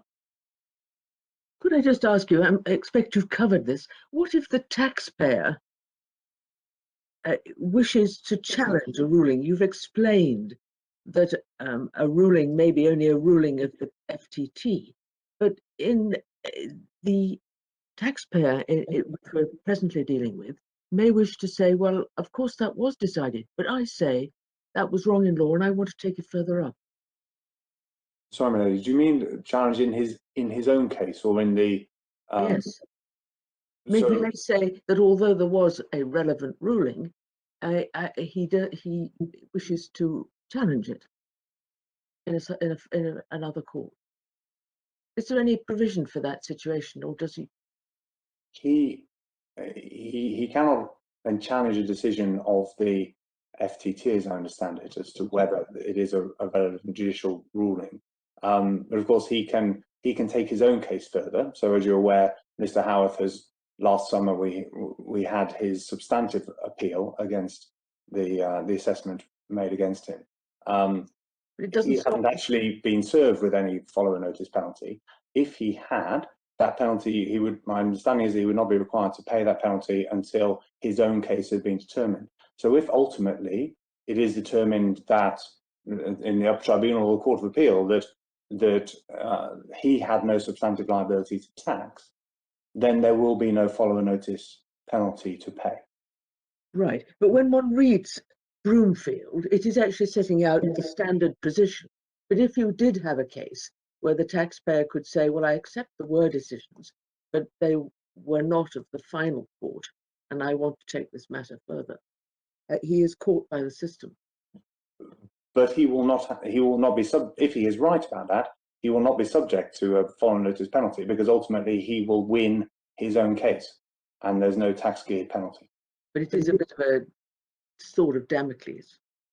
And it is without doubt the case, my lady, that the legislation is deliberately designed to deter people who have entered into arrangements that HMRC consider have been determined in another case to go to the FTT. Hence, it puts in place that deterrence. The deterrence is to increase the risk that if he continues with his case and loses, he will have an additional penalty to pay. It doesn't prevent him from doing that, but yes, it increases the risk of him taking that decision. Thank you. So, sorry, I was on background material. I think Lord Stevens has another question first. I'm sorry, my lord. I do apologise, but who can afford to take that risk? Well, my lord, that is undoubtedly a policy question, and it is certainly a policy question which was raised in parliamentary debates when the legislation was considered. There were, I will address you on the fact that in my submission, Hansard does not assist the respondent in this case, but having reviewed the Hansard debates, the questions were raised about the impact upon taxpayers, upon businesses, and whether or not they would be going bankrupt as a result of these provisions. In my submission, my lord, that is part of the context in which the legislation was passed, is that Parliament was well aware that what it was doing was making it more expensive for people who had engaged in broadly tax avoidance to continue to fight their cases in the tax tribunals when HMRC was of the opinion that the points that were raised had already been determined. And Parliament deliberately, nevertheless, put in place this legislation, and that it is not for the court to impose extra statutory restriction because it considers that the policy may not be wise or may not be appropriate.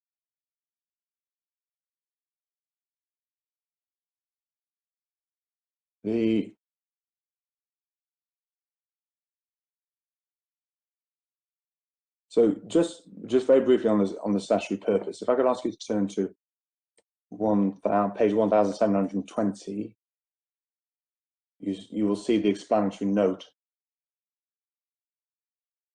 for the bill,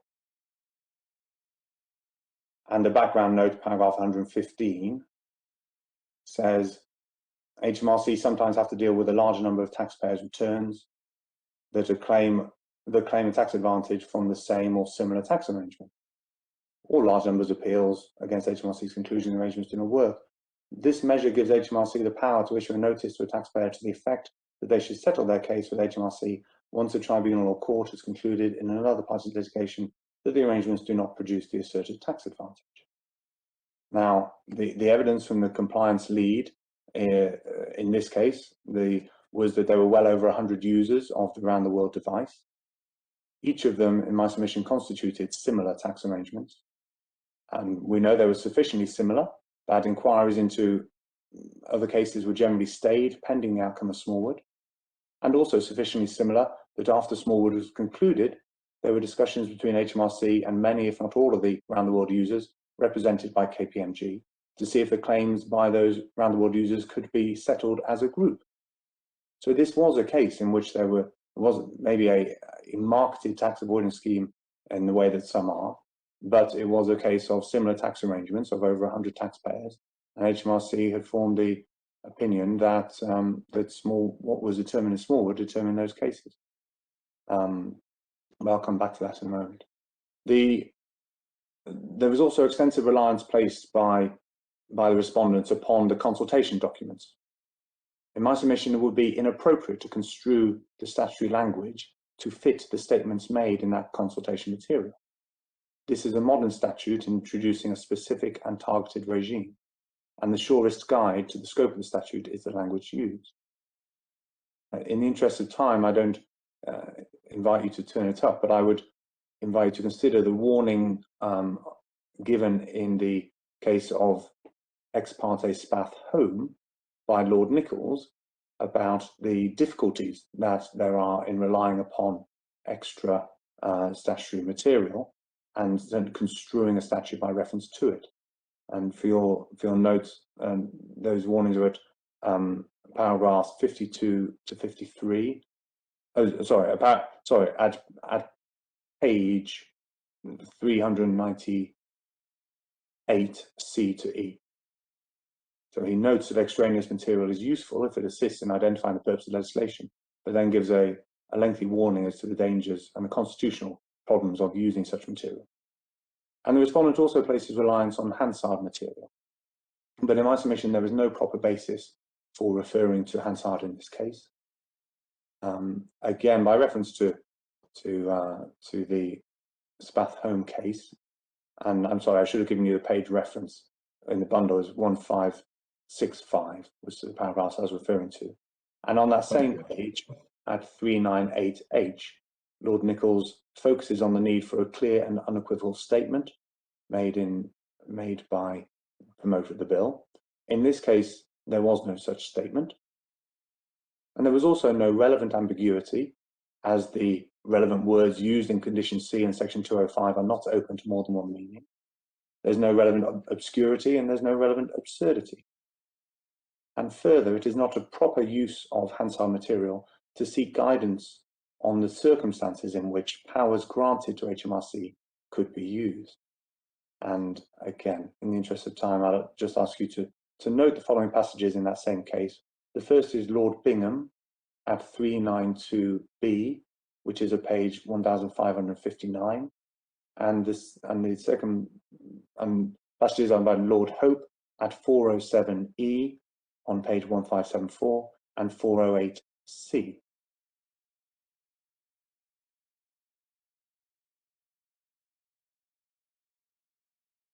In my submission, there's no warrant for referring to Hansard material, and it would be inappropriate to interpret the legislation by use of the consultation material.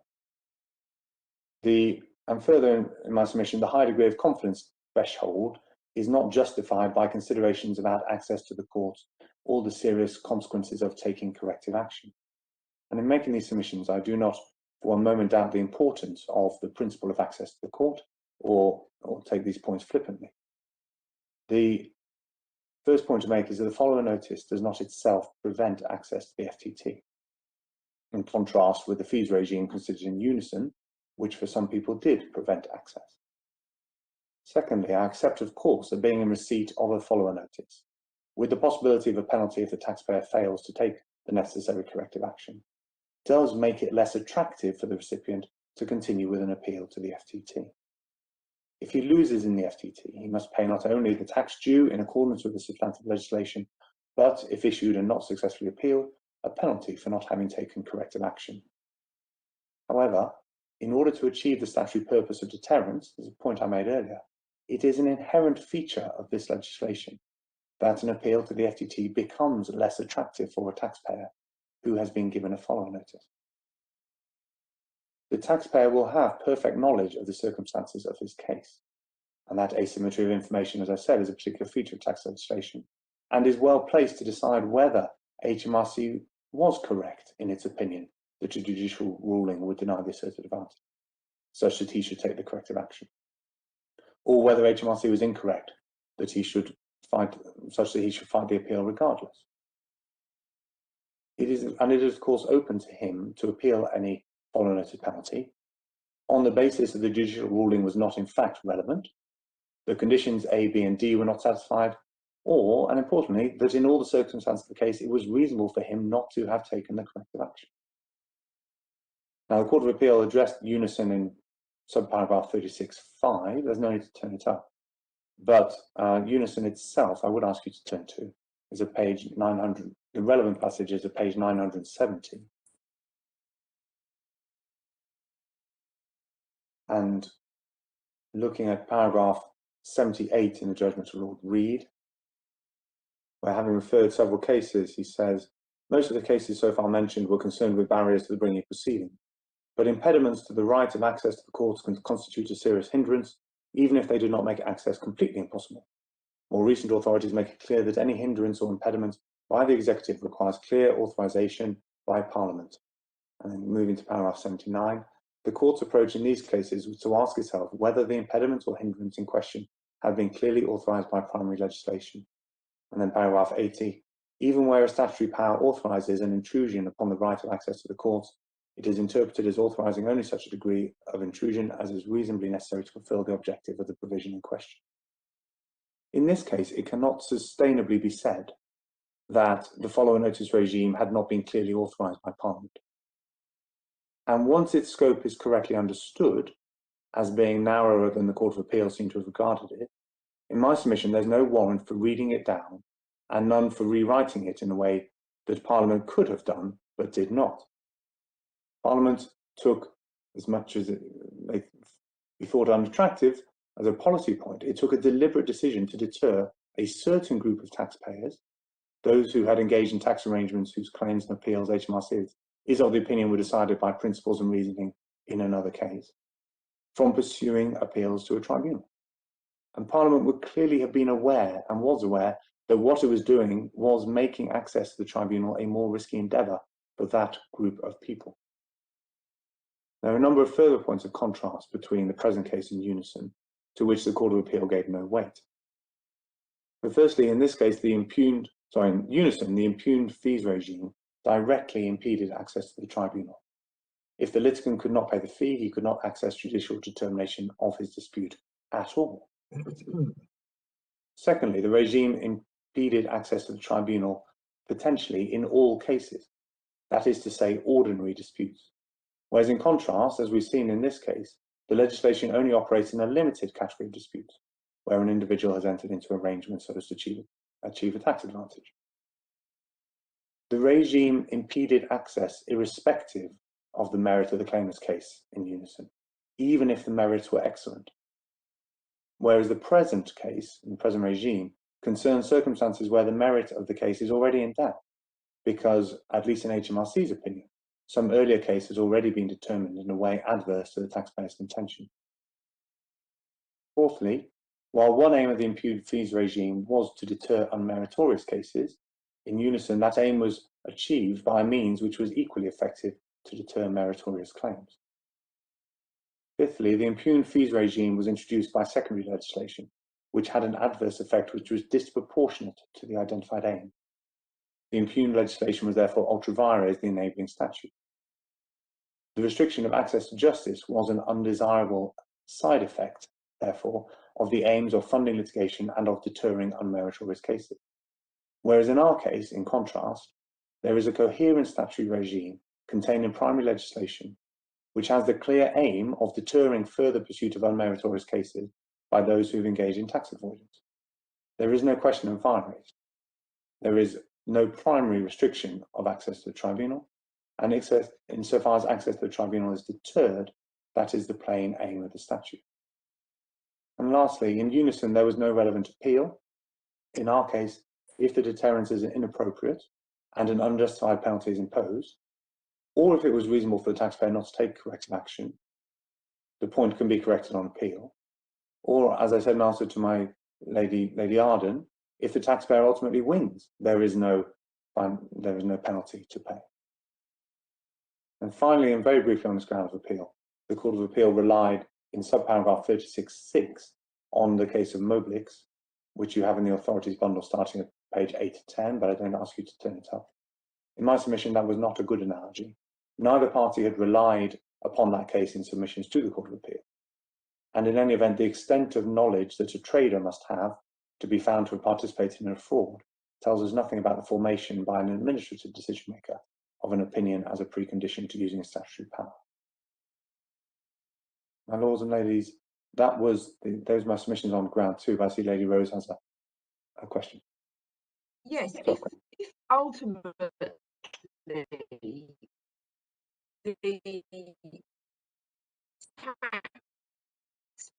taxpayer loses his substantive appeal, but on a different point from the point that was decided in the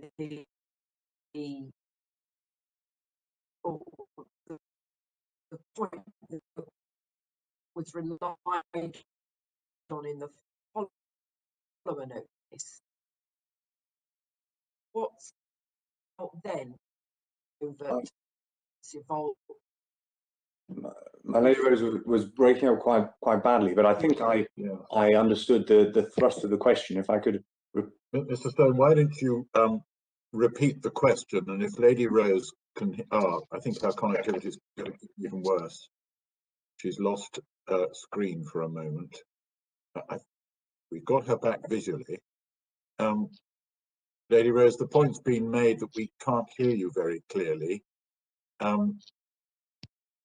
And I can see you've got very weak signal strength, or there is a signal problem, yes. What we usually do in this situation is to pause for a moment to see whether the technicians can assist with the difficulty.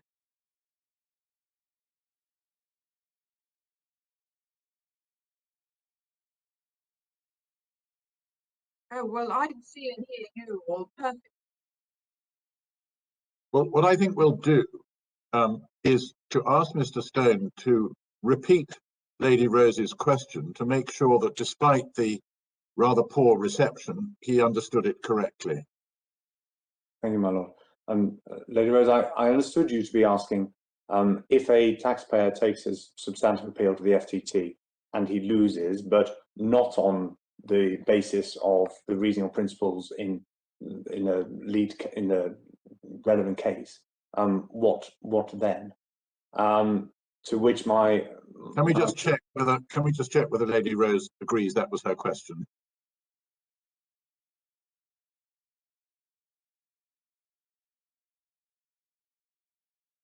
I'm not sure Lady Rose is necessarily hearing us completely either. No. At any rate, not without a large gap. Oh, she does confirm that. Nonetheless, Lady Rose, please do put your hand up. agree. I can hear and see you all perfectly. So yes, that was the question I asked. Good. Well, let's continue on that basis. But I would ask Lady Rose to put her hand up if Yes, what she's hearing from us is not perfectly. clear. Right, Mr. Chair. Thank you, my lady. So, so if the taxpayer loses his substantive appeal, then he'll have the substantive tax to pay. But if he appeals against the following notice penalty on the grounds that the judicial ruling was not relevant to his circumstances, and my Lord Briggs, it appears Lady Rose has disappeared completely. I think so. We will have, I think, to pause to see what our technical team can do to get her back. I think the sensible thing to do for the moment is to adjourn for 5 minutes and see what can be achieved. Can I remind the technical team of the telephone option, which I have used successfully in the past? Yes, Mr. Stone, I'm sorry about the technical delay, but you were about to answer Lady Rose's question, which you had correctly understood. Thank you, my lord. So the question was about the situation in which a taxpayer takes their appeal to the FTT, loses, but not on the grounds of the principles of reasoning in the judicial ruling. In that situation, the taxpayer would obviously have to pay the substantive tax. If they appealed against the following notice penalty on the basis that the judicial ruling was not relevant to his circumstances, i.e. that the judicial ruling the principles and reasoning did not deny the tax advantage, then in those circumstances, presumably the taxpayer would win and he would have no following notice penalty to pay. He would presumably also argue in the alternative that it was reasonable for him not to have taken the corrective action. And if he succeeded on either ground of appeal, as I say, there would be no following notice penalty to pay. Returning then to ground 2, my lord, which is whether the Court of Appeal was wrong to interfere with the judgment of the judge below that HMRC had made no material error in their misunderstanding of Smallwood. HMRC did actually conduct a review of Mr. Haworth's case, and through that review formed the opinion that applying Smallwood to his arrangements would deny the tax advantage. That was the conclusion of the judge, who, as I say, had considered in detail the documents produced by HMRC. If I could ask you to turn the bundle to page 198, please.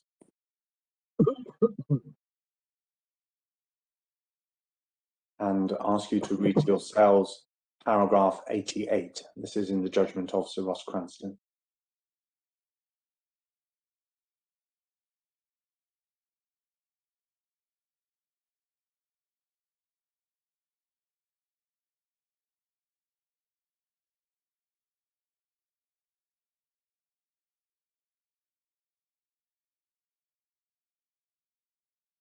And this is an important finding of fact. And then that is supported by what is said at the bottom of paragraph 90, where he says, 4 lines from the bottom, HMRC's opinion was that the principles and reasoning of the Court of Appeal in Smallwood, applied to the claimant's chosen arrangements, would deny the asserted advantage. Again, a finding of fact that he made after considering all the evidence. And if I could ask you to turn to paragraph 101, please.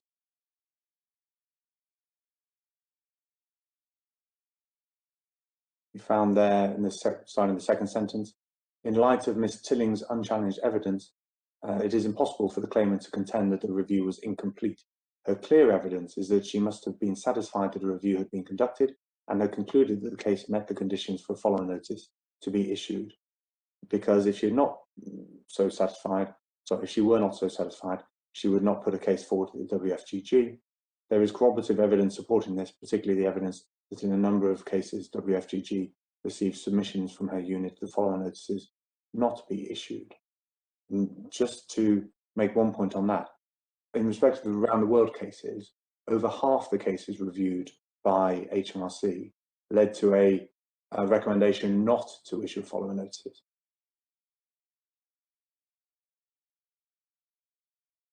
Those to support the fact that there was a review of cases, and only in those in which HMRC were of the opinion that Smallwood determined the cases was their recommendation for follower notice.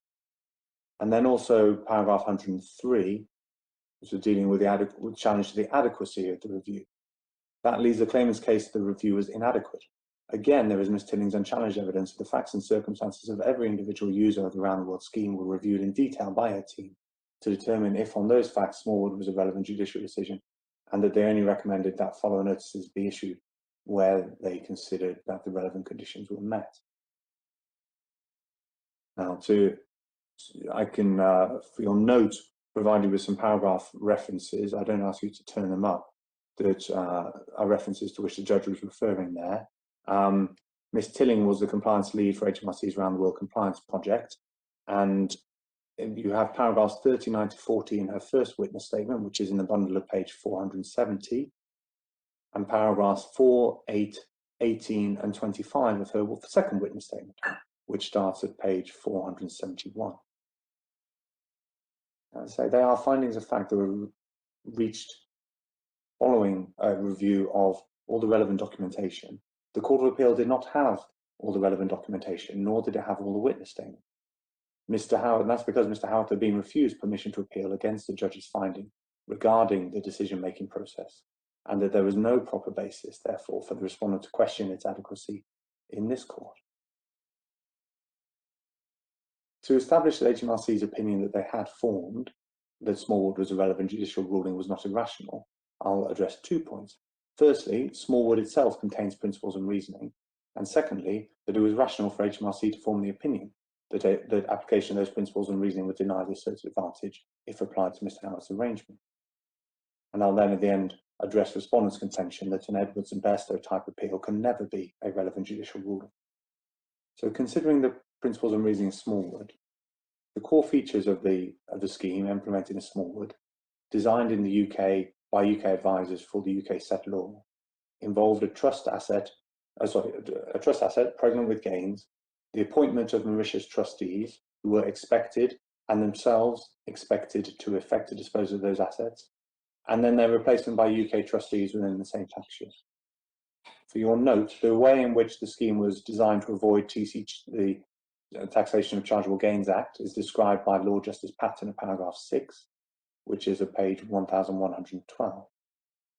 It was an issue how to determine the residence of the trust or trustees in circumstances where they were resident in the UK for part of the year and resident in Mauritius for part of the year. The competing possibilities included snapshot, i.e. that the trust was resident where the trustees were located at the instant of disposal, and consideration of poem of the trust under the tiebreaker in Article 4.3 of the Double Taxation Convention. The Special Commissioners determined that the issue of poem should be approached by, I quote from paragraph 130, which is bundle page 1083, by considering in which state the real top-level management or the realistic positive management of the trustee qua trustee is found. They found that the Mauritius trustees correctly carried out their duties and administrative matters, paragraph 130 on the same page, but the poem remained in the UK because while the administration of the trust moved to Mauritius, the key decisions, in particular the decision to dispose of all the shares in a tax-efficient way, were made in the UK. See paragraphs 140 and 143 on bundle page 1085. Now, the Court of Appeal was unanimous in rejecting snapshot and finding instead that residence was determined by poem. See Lord Justice Patten at 46, page 1126, and Lord Justice Hughes at paragraph 65, page 1134. And it's correct that the Court of Appeal was unanimous also in endorsing the position of the Special Commissioners that determining poem involves looking at the place where the top-level management of the trustee qua trustee occurred rather than the day-to-day administration of the trust. But where the majority, who is Lord Justice Hughes and Lord Justice Ward, differed from Lord Justice Patten on a point of principle was in rejecting Lord Justice Patten's reliance on Wood and Holden as the relevant test for determining poem. I could ask you to turn to page 1128, please, in the bundle.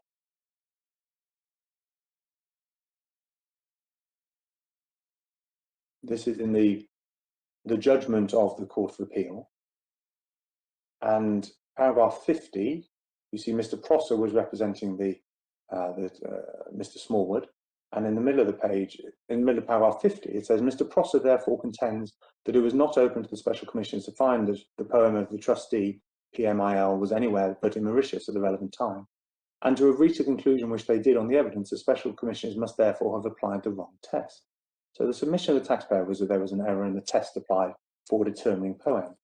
And that submission was the one that was accepted by Lord Justice Patten. I ask you to turn to paragraph 61, please, which is on page 1134.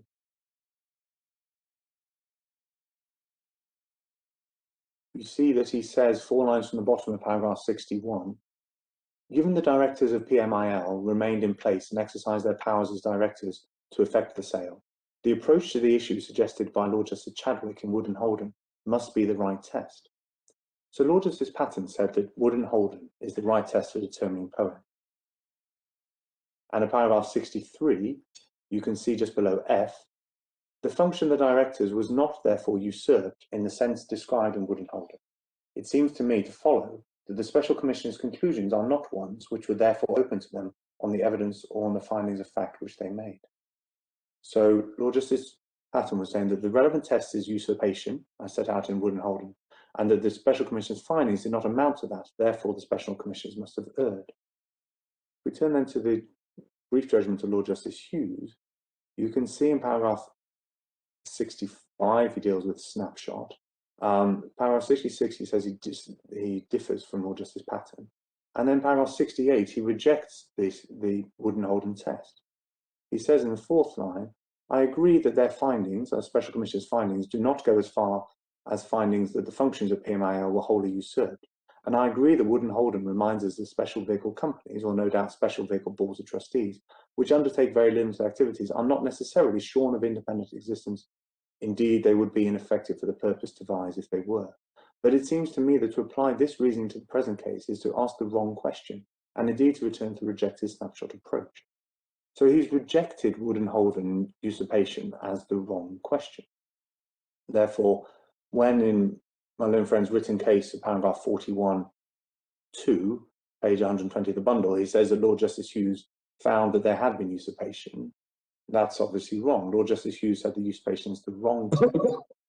So what we have there is a point of principle established that snapshot is wrong, that the poem guidance from the OECD is correct, and that applying usurpation is wrong. And the judge correctly understood this, and the judge, I mean Sir Rod Cranston, understood the point of divergence between the majority and the minority. And if I could ask you to turn to page 195, please.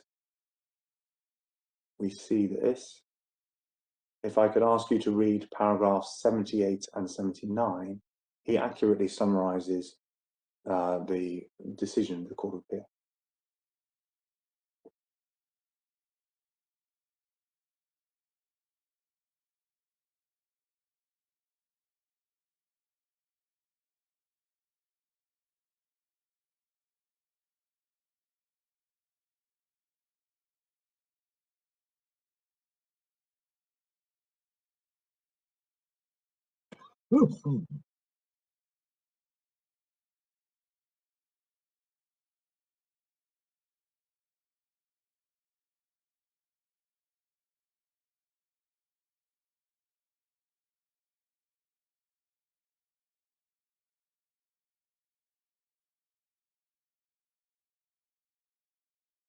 And then in paragraph, if I could ask you to read paragraphs 86 and 87, where the judge, in my submission, correctly identified the principles and the reasoning contained within the majority's judgment.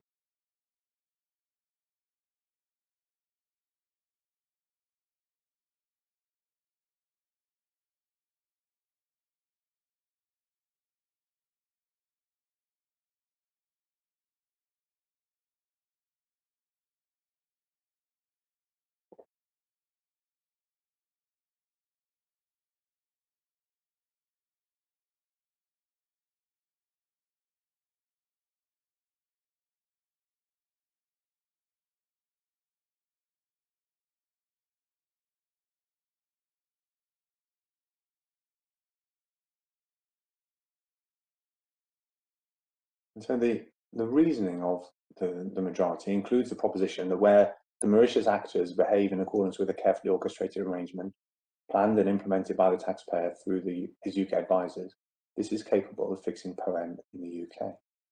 Now, of course, it's correct that the outcome of Smallwood was expressed in terms that the special commissioners were entitled to come to their decision, and that therefore the decision survived Edwards and Bairstow's scrutiny. But that entitlement does not exist in a vacuum. They were entitled to come to the conclusion because the principles laid down were correct and the reasoning given was sustainable. And that is what the Court of Appeal was saying in paragraph 70. And my submission, those principles and reasoning identified by the judge would deny the asserted advantage if applied to Mr. Haworth. The judge was taken through the scheme documents, as I've said, none of which were before the Court of Appeal and none of which were before this court, as well as documents evidencing HMRC's review of the material. So I cannot take you to the documents that he had, but what I can do is give you a flavour of the reason that he reached the judge reached the conclusions he did in paragraph 88. And so if I ask you to turn please to page 181 of the bundle, I would identify just a few documents to give you a flavour of what was before him. You see in paragraph 10, letter from Mr. Maslin, one of Mr. Haworth's advisors, to Vincent Curtis, other advisors. Council has suggested that the trustees could be appointed resident in a jurisdiction which has a suitable double taxation treaty with the UK. This would be followed by a disposal. UK resident trustees will be appointed before the end of the tax year in which the disposal takes place. The gains arising in the hands of the intermediate trustees could escape taxation. I should have said this is all part of the initial planning back in April 2000. And then a further letter, paragraph 11, is quoted. As the proposed measures anticipate the repatriation and settlement after realisation of the gain in Mauritius, I envisage that the present trustees will appoint the shares to be realised on flotation to new trustees either in Jersey or directly to trustees resident in Mauritius. UK trustees will then be appointed after the disposal in place of the trustees resident in Mauritius, so the whole of the appointed fund will have been repatriated.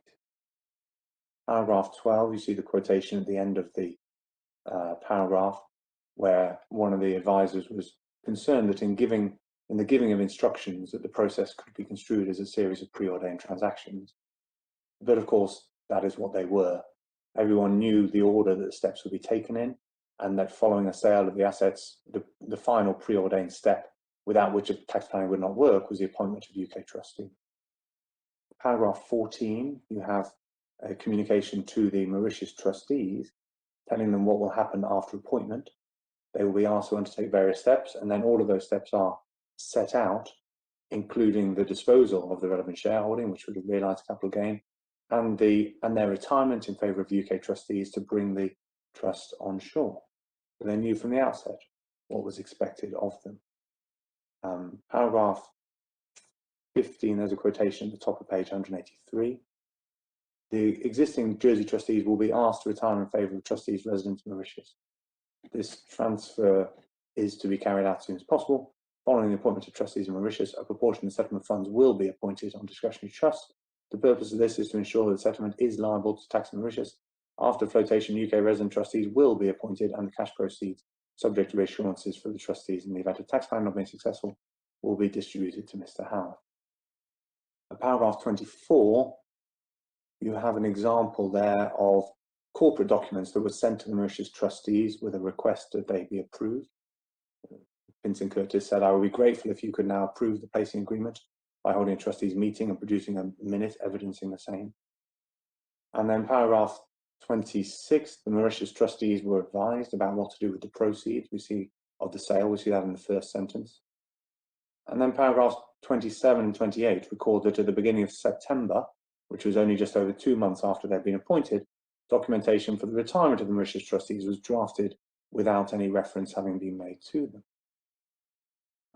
As I said, I can only, before you, highlight a few documents to give you some understanding of what was going on in this scheme, but rely upon the fact that the judge heard submissions for 3 days and had documentation in front of him running to 10 leave March finals, which gave him a full understanding, and he was able to therefore make an informed view that applying the principles and reasoning from Smallwood would deny the asserted tax advantage. And so he was able, therefore, to conclude at paragraph 88, if we go back there, and we looked at the paragraph before when I said this is an important one, he was able to conclude that notwithstanding that some of the language of pointers and hallmarks was infelicitous, and notwithstanding that some of the internal HMRC documents had mangled the import of Smallwood, nevertheless, what HMRC was doing in this case was applying the principles and reasoning of Smallwood to the documents, evidence and representations in the claims case to determine whether there was a scheme of management controlled from the UK which would deny the asserted advantage. It, i.e. HMRC, properly understood the legislation and Smallwood, and in the absence of any irrationality or other public law flaw, this ground failed. So the judge reached a conclusion specifically taking into account and notwithstanding that HMRC had in some of their internal documents mangled the import of Smallwood.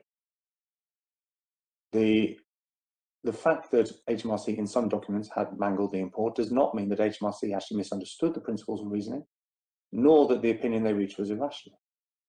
And in any event, it is not correct, as the respondent does in his written case at paragraph 28.2, to assert that in every document which formed part of HMRC's decision, the import of Smallwood was misunderstood.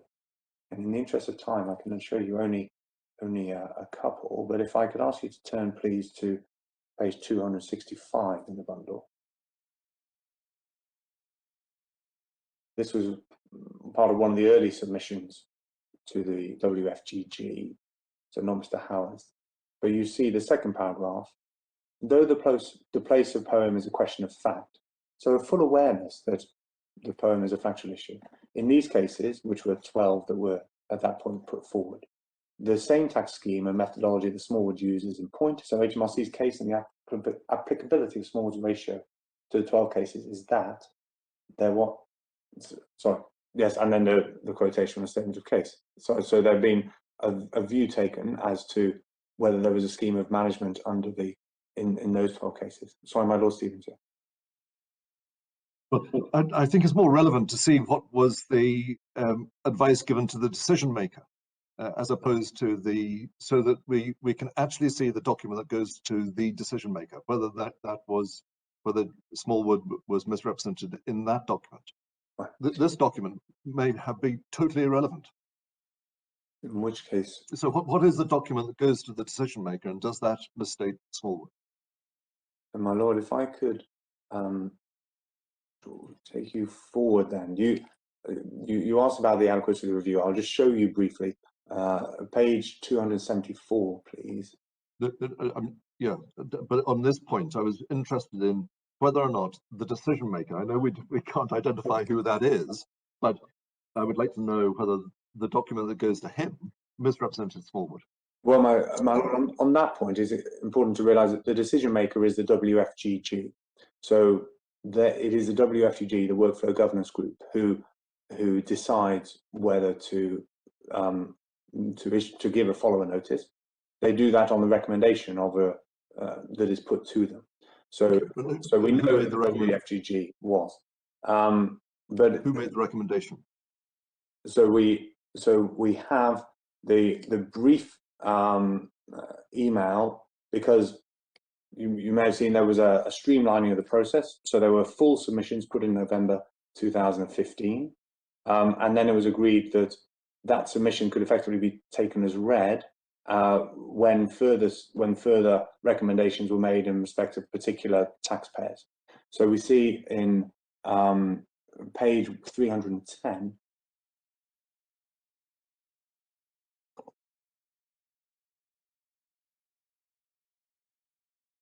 An email of the 4th of May. We don't actually need to look at this in detail. It was this was a recommendation, but it's the underlying documents that are more relevant in this particular document. We see that attached a document at 313, which identified the particular taxpayer, Mr. Haworth, as being one of those who was put forward for a recommendation. And you can see that one of the supporting submissions was page 314,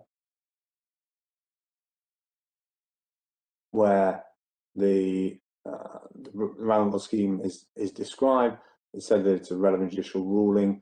There is some there's a summary and overview of paragraph 5.1 and onwards about the scheme itself.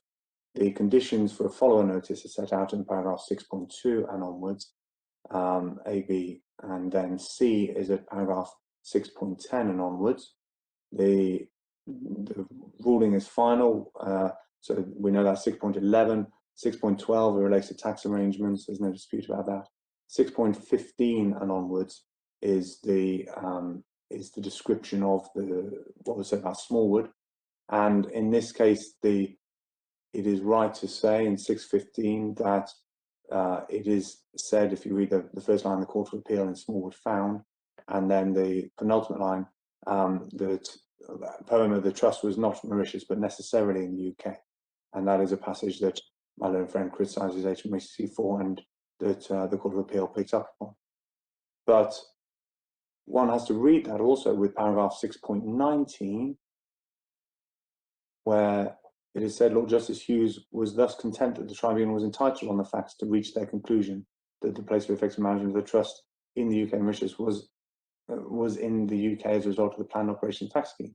So it clearly was appreciated that Lord Justice Hughes wasn't deciding the case, and that it was a finding of fact made by the special commissioners. So to say it all goes one way is inaccurate. To say the language is mangled is probably accurate. And what you have in 6.20 are what's been described as the Smallwood pointers or hallmarks. And so the schemes would only be put forward for recommendation for follow notice if there was a place of management test in the relevant ETA, there was a UK taxpayer, there was a scheme which was devised in the UK, there were steps taken in the scheme which were carefully orchestrated throughout from the UK, that there had to be appointment of Mauritius trustees and repatriation to the UK, and that the integral features of the scheme were implemented as designed. So just picking up briefly, one point that the respondent makes is that although the judge had talked about scheme of management in the UK, that HMRC wasn't actually looking for scheme of management when they looked at the hallmark. But you can see very clearly that in the hallmarks they were looking for factors which would add up to a scheme of management. In particular, the requirement for there to be steps taken in the scheme carefully orchestrated throughout from the UK. It's a difference of language, but to say that HMRC were not looking for what the judge found is, in my submission, inaccurate. Now, my Lord Lord Briggs, I appreciate the time is when I was meant to hand over. Obviously, we lost 10 minutes. We extended you, I think, to for at least another 5 minutes. Yes. Or had we? Maybe 40 was it. Yes, it was. I'm minded to think that if you're very nearly finished, we could let you go on to quarter 2 and take a small bite out of the lunchtime adjournment to deal with the unexpected adjournment we had about half an hour ago. Does carrying on until 1:05 cause anyone present any particular difficulty? Well, let's extend you for that little bit. Thank you, Ronald. So there's some, and then I finally would like to show you paragraph 105 in the judgment, which is page 202 of the bundle.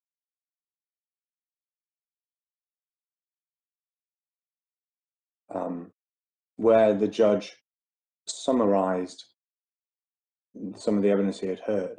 This was in the context of looking at the application of section 31(2)(a) and on the hypothesis, contrary to what he had found, that HMRC had not conducted an adequate review of the documents. He went through and said what he would have found, or sorry, more properly, what HMRC would have found had they conducted an adequate review. He set out at 105 some of the important documents, and then said this at the bottom of 105. In light of this and other documents, it is in my view highly likely that Ms. Tilling's team would have come to the conclusion that Smallwood was a relevant judicial ruling on the facts of the claimant's case. Again, a finding of fact. And then that's supported by what expands on 106, but in more general terms, and says the highly likely conclusion for HMRC, which would have followed from consideration of this evidence, is obvious.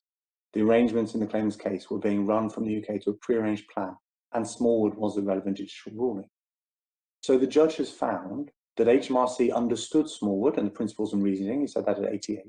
He said that HMRC were looking for and had found a scheme of management. And then here he's saying that on the review that he's conducted, notwithstanding any errors that might be made by HMRC or any misunderstanding of Smallwood, because of course none of those can have infected his review, that it's very highly likely that the Smallwood was a relevant judicial ruling.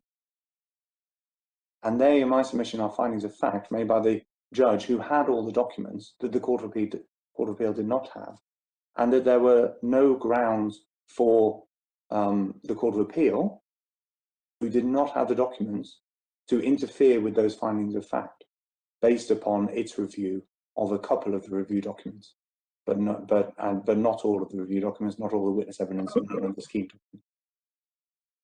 Now, I appreciate the time. Then I'll pass over to Mr. Goodfellow. I will come back in my reply to deal briefly with the point about Edwards and Bairstow appeals, if he pursues that. But just to highlight where I would go with that, it is that the way that an appellate court draws its conclusions at the end of a case, of the outcome of the case, cannot determine whether there are principles and reasoning that can be applied to another case. That requires you to look into the detail of the case, see if there are principles and reasons which can be applied. So there was the fact that Smallwood was itself an Edwards and Bairstow type of outcome does not in any way prevent there being principles and reasoning. And the judge was correct when he identified those in paragraphs 86 and 87.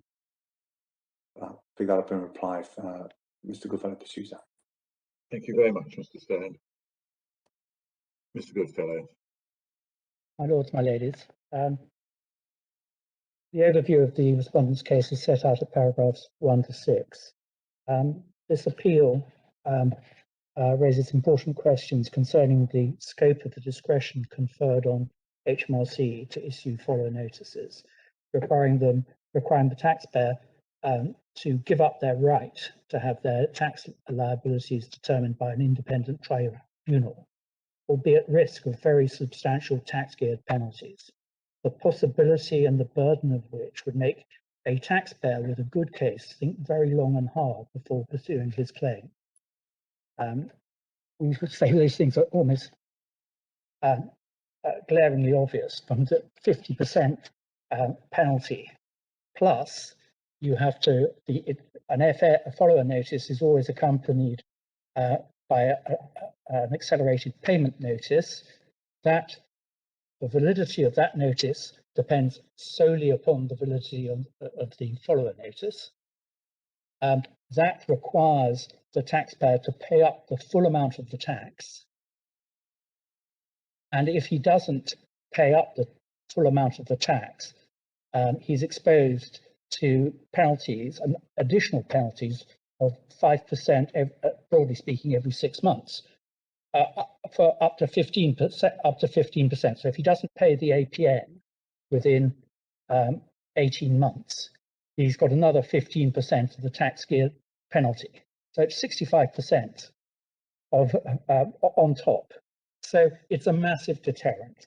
If one needed, Mr. Goodfellow, can a taxpayer, as it were, insure against his risk under the accelerated payment notice by paying up front without giving in to the follower notice?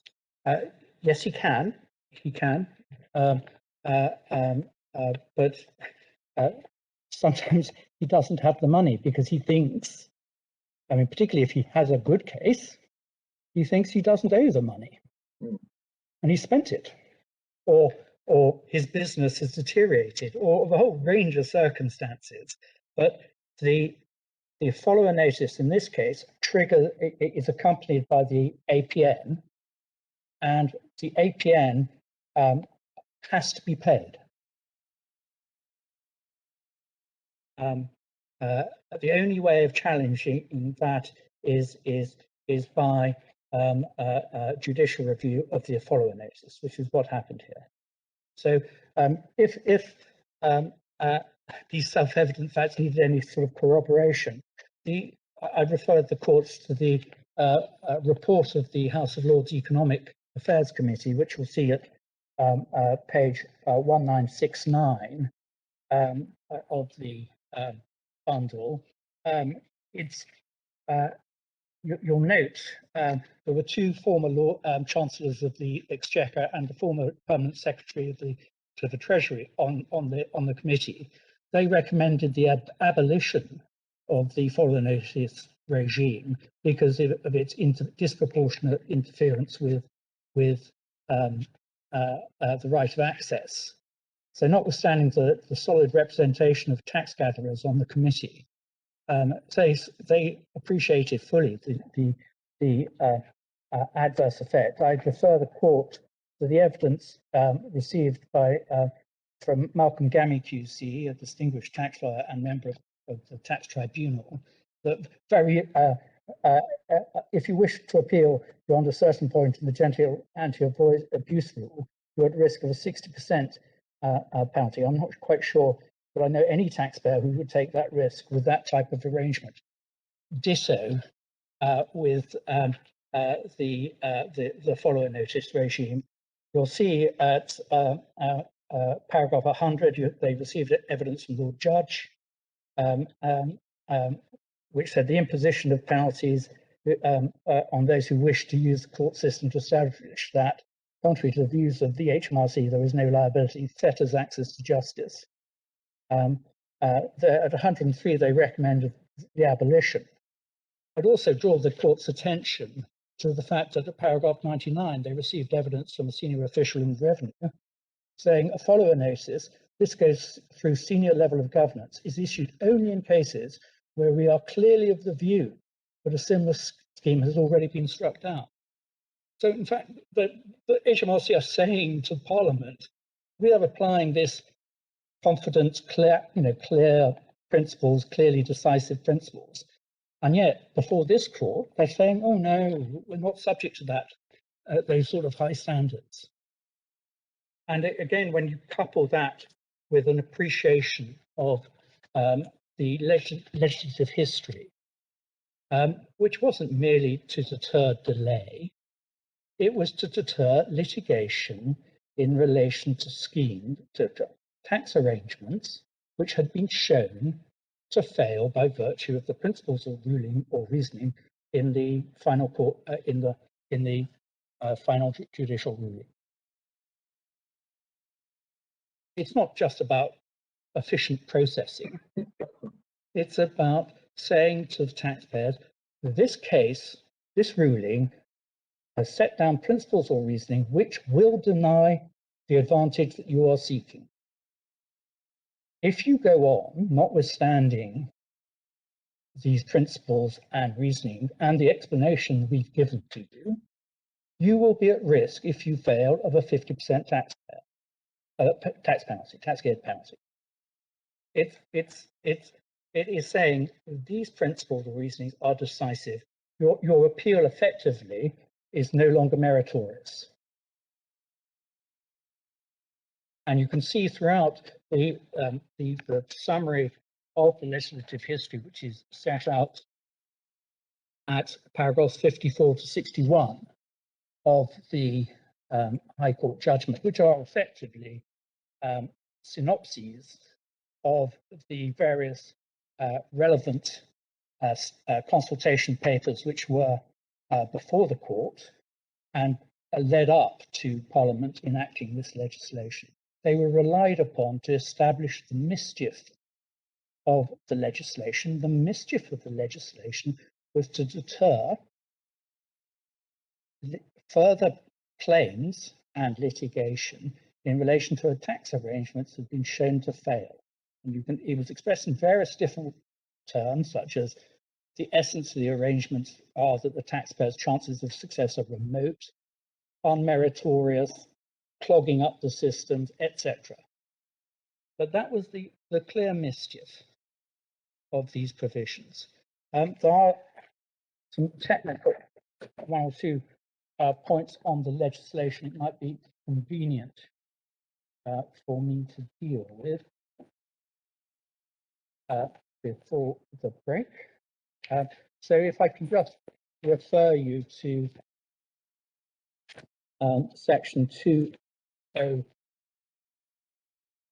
Well, first of all, if I can refer you to 201. My learned friend seeks to say this is a very narrow targeted, or it applies to a very narrow band of taxpayers. But it applies to any person who's been a party to tax arrangements. Tax arrangements are defined as, this is in subsection 3 of section 201, as are tax arrangements if, having regard to all the circumstances, it would be reasonable to conclude that the obtaining of a tax advantage was the main purpose or one of the main purposes of the arrangement.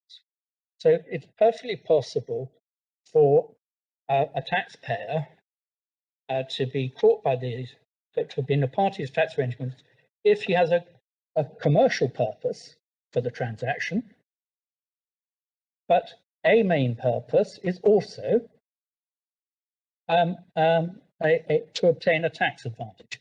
What is a tax advantage? A tax advantage is really a choice. It is pursuing a course which results in a better tax treatment compared with another. In our case, we've set out the relevant case law on this. The definition is very similar to that used in the transaction and securities legislation. And it was well established that you obtained a tax advantage if you pursued a course of action which resulted in a lower tax bill compared with another one that you could have done. So let's say you own a company, you could either sell the shares in the company, and that normally would be a capital gains tax receipt. Alternatively, you could sell the business, the company could sell its business, it would pay corporation tax on any profit, and you could take a dividend on which you would pay income tax. There would be a substantial difference in the tax treatment. You would have obtained a tax advantage as a result of that transaction. The only question is, was it a main purpose? So it's completely wrong to say that this is focused on tax avoidance in the sense a course of action contrary to the manifest intention of Parliament. So it's a much broader ambit. Secondly, it can apply, if you look at 204, subsection 2, it can be issued at any time after a tax inquiry has been opened. So it can be exercised at a very early stage, where the taxpayer may not know what the revenues case is, may not have heard of the previous the judicial ruling being relied upon, but the notice is given at that stage. And also, one of the reasons why the revenue were given this power is they made the point it's quite difficult to get all these cases to court, because you have to issue a closure notice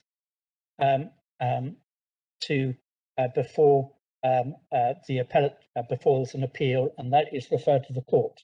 And of course, when you issue a closure notice, it's in relation to an appeal, an inquiry into a tax return, you are reaching a decision in relation to all issues in dispute or all issues covered by the tax return for that year of assessment. So the person's income tax liability in respect of dividends, employment income, trading income, capital gains tax, etc.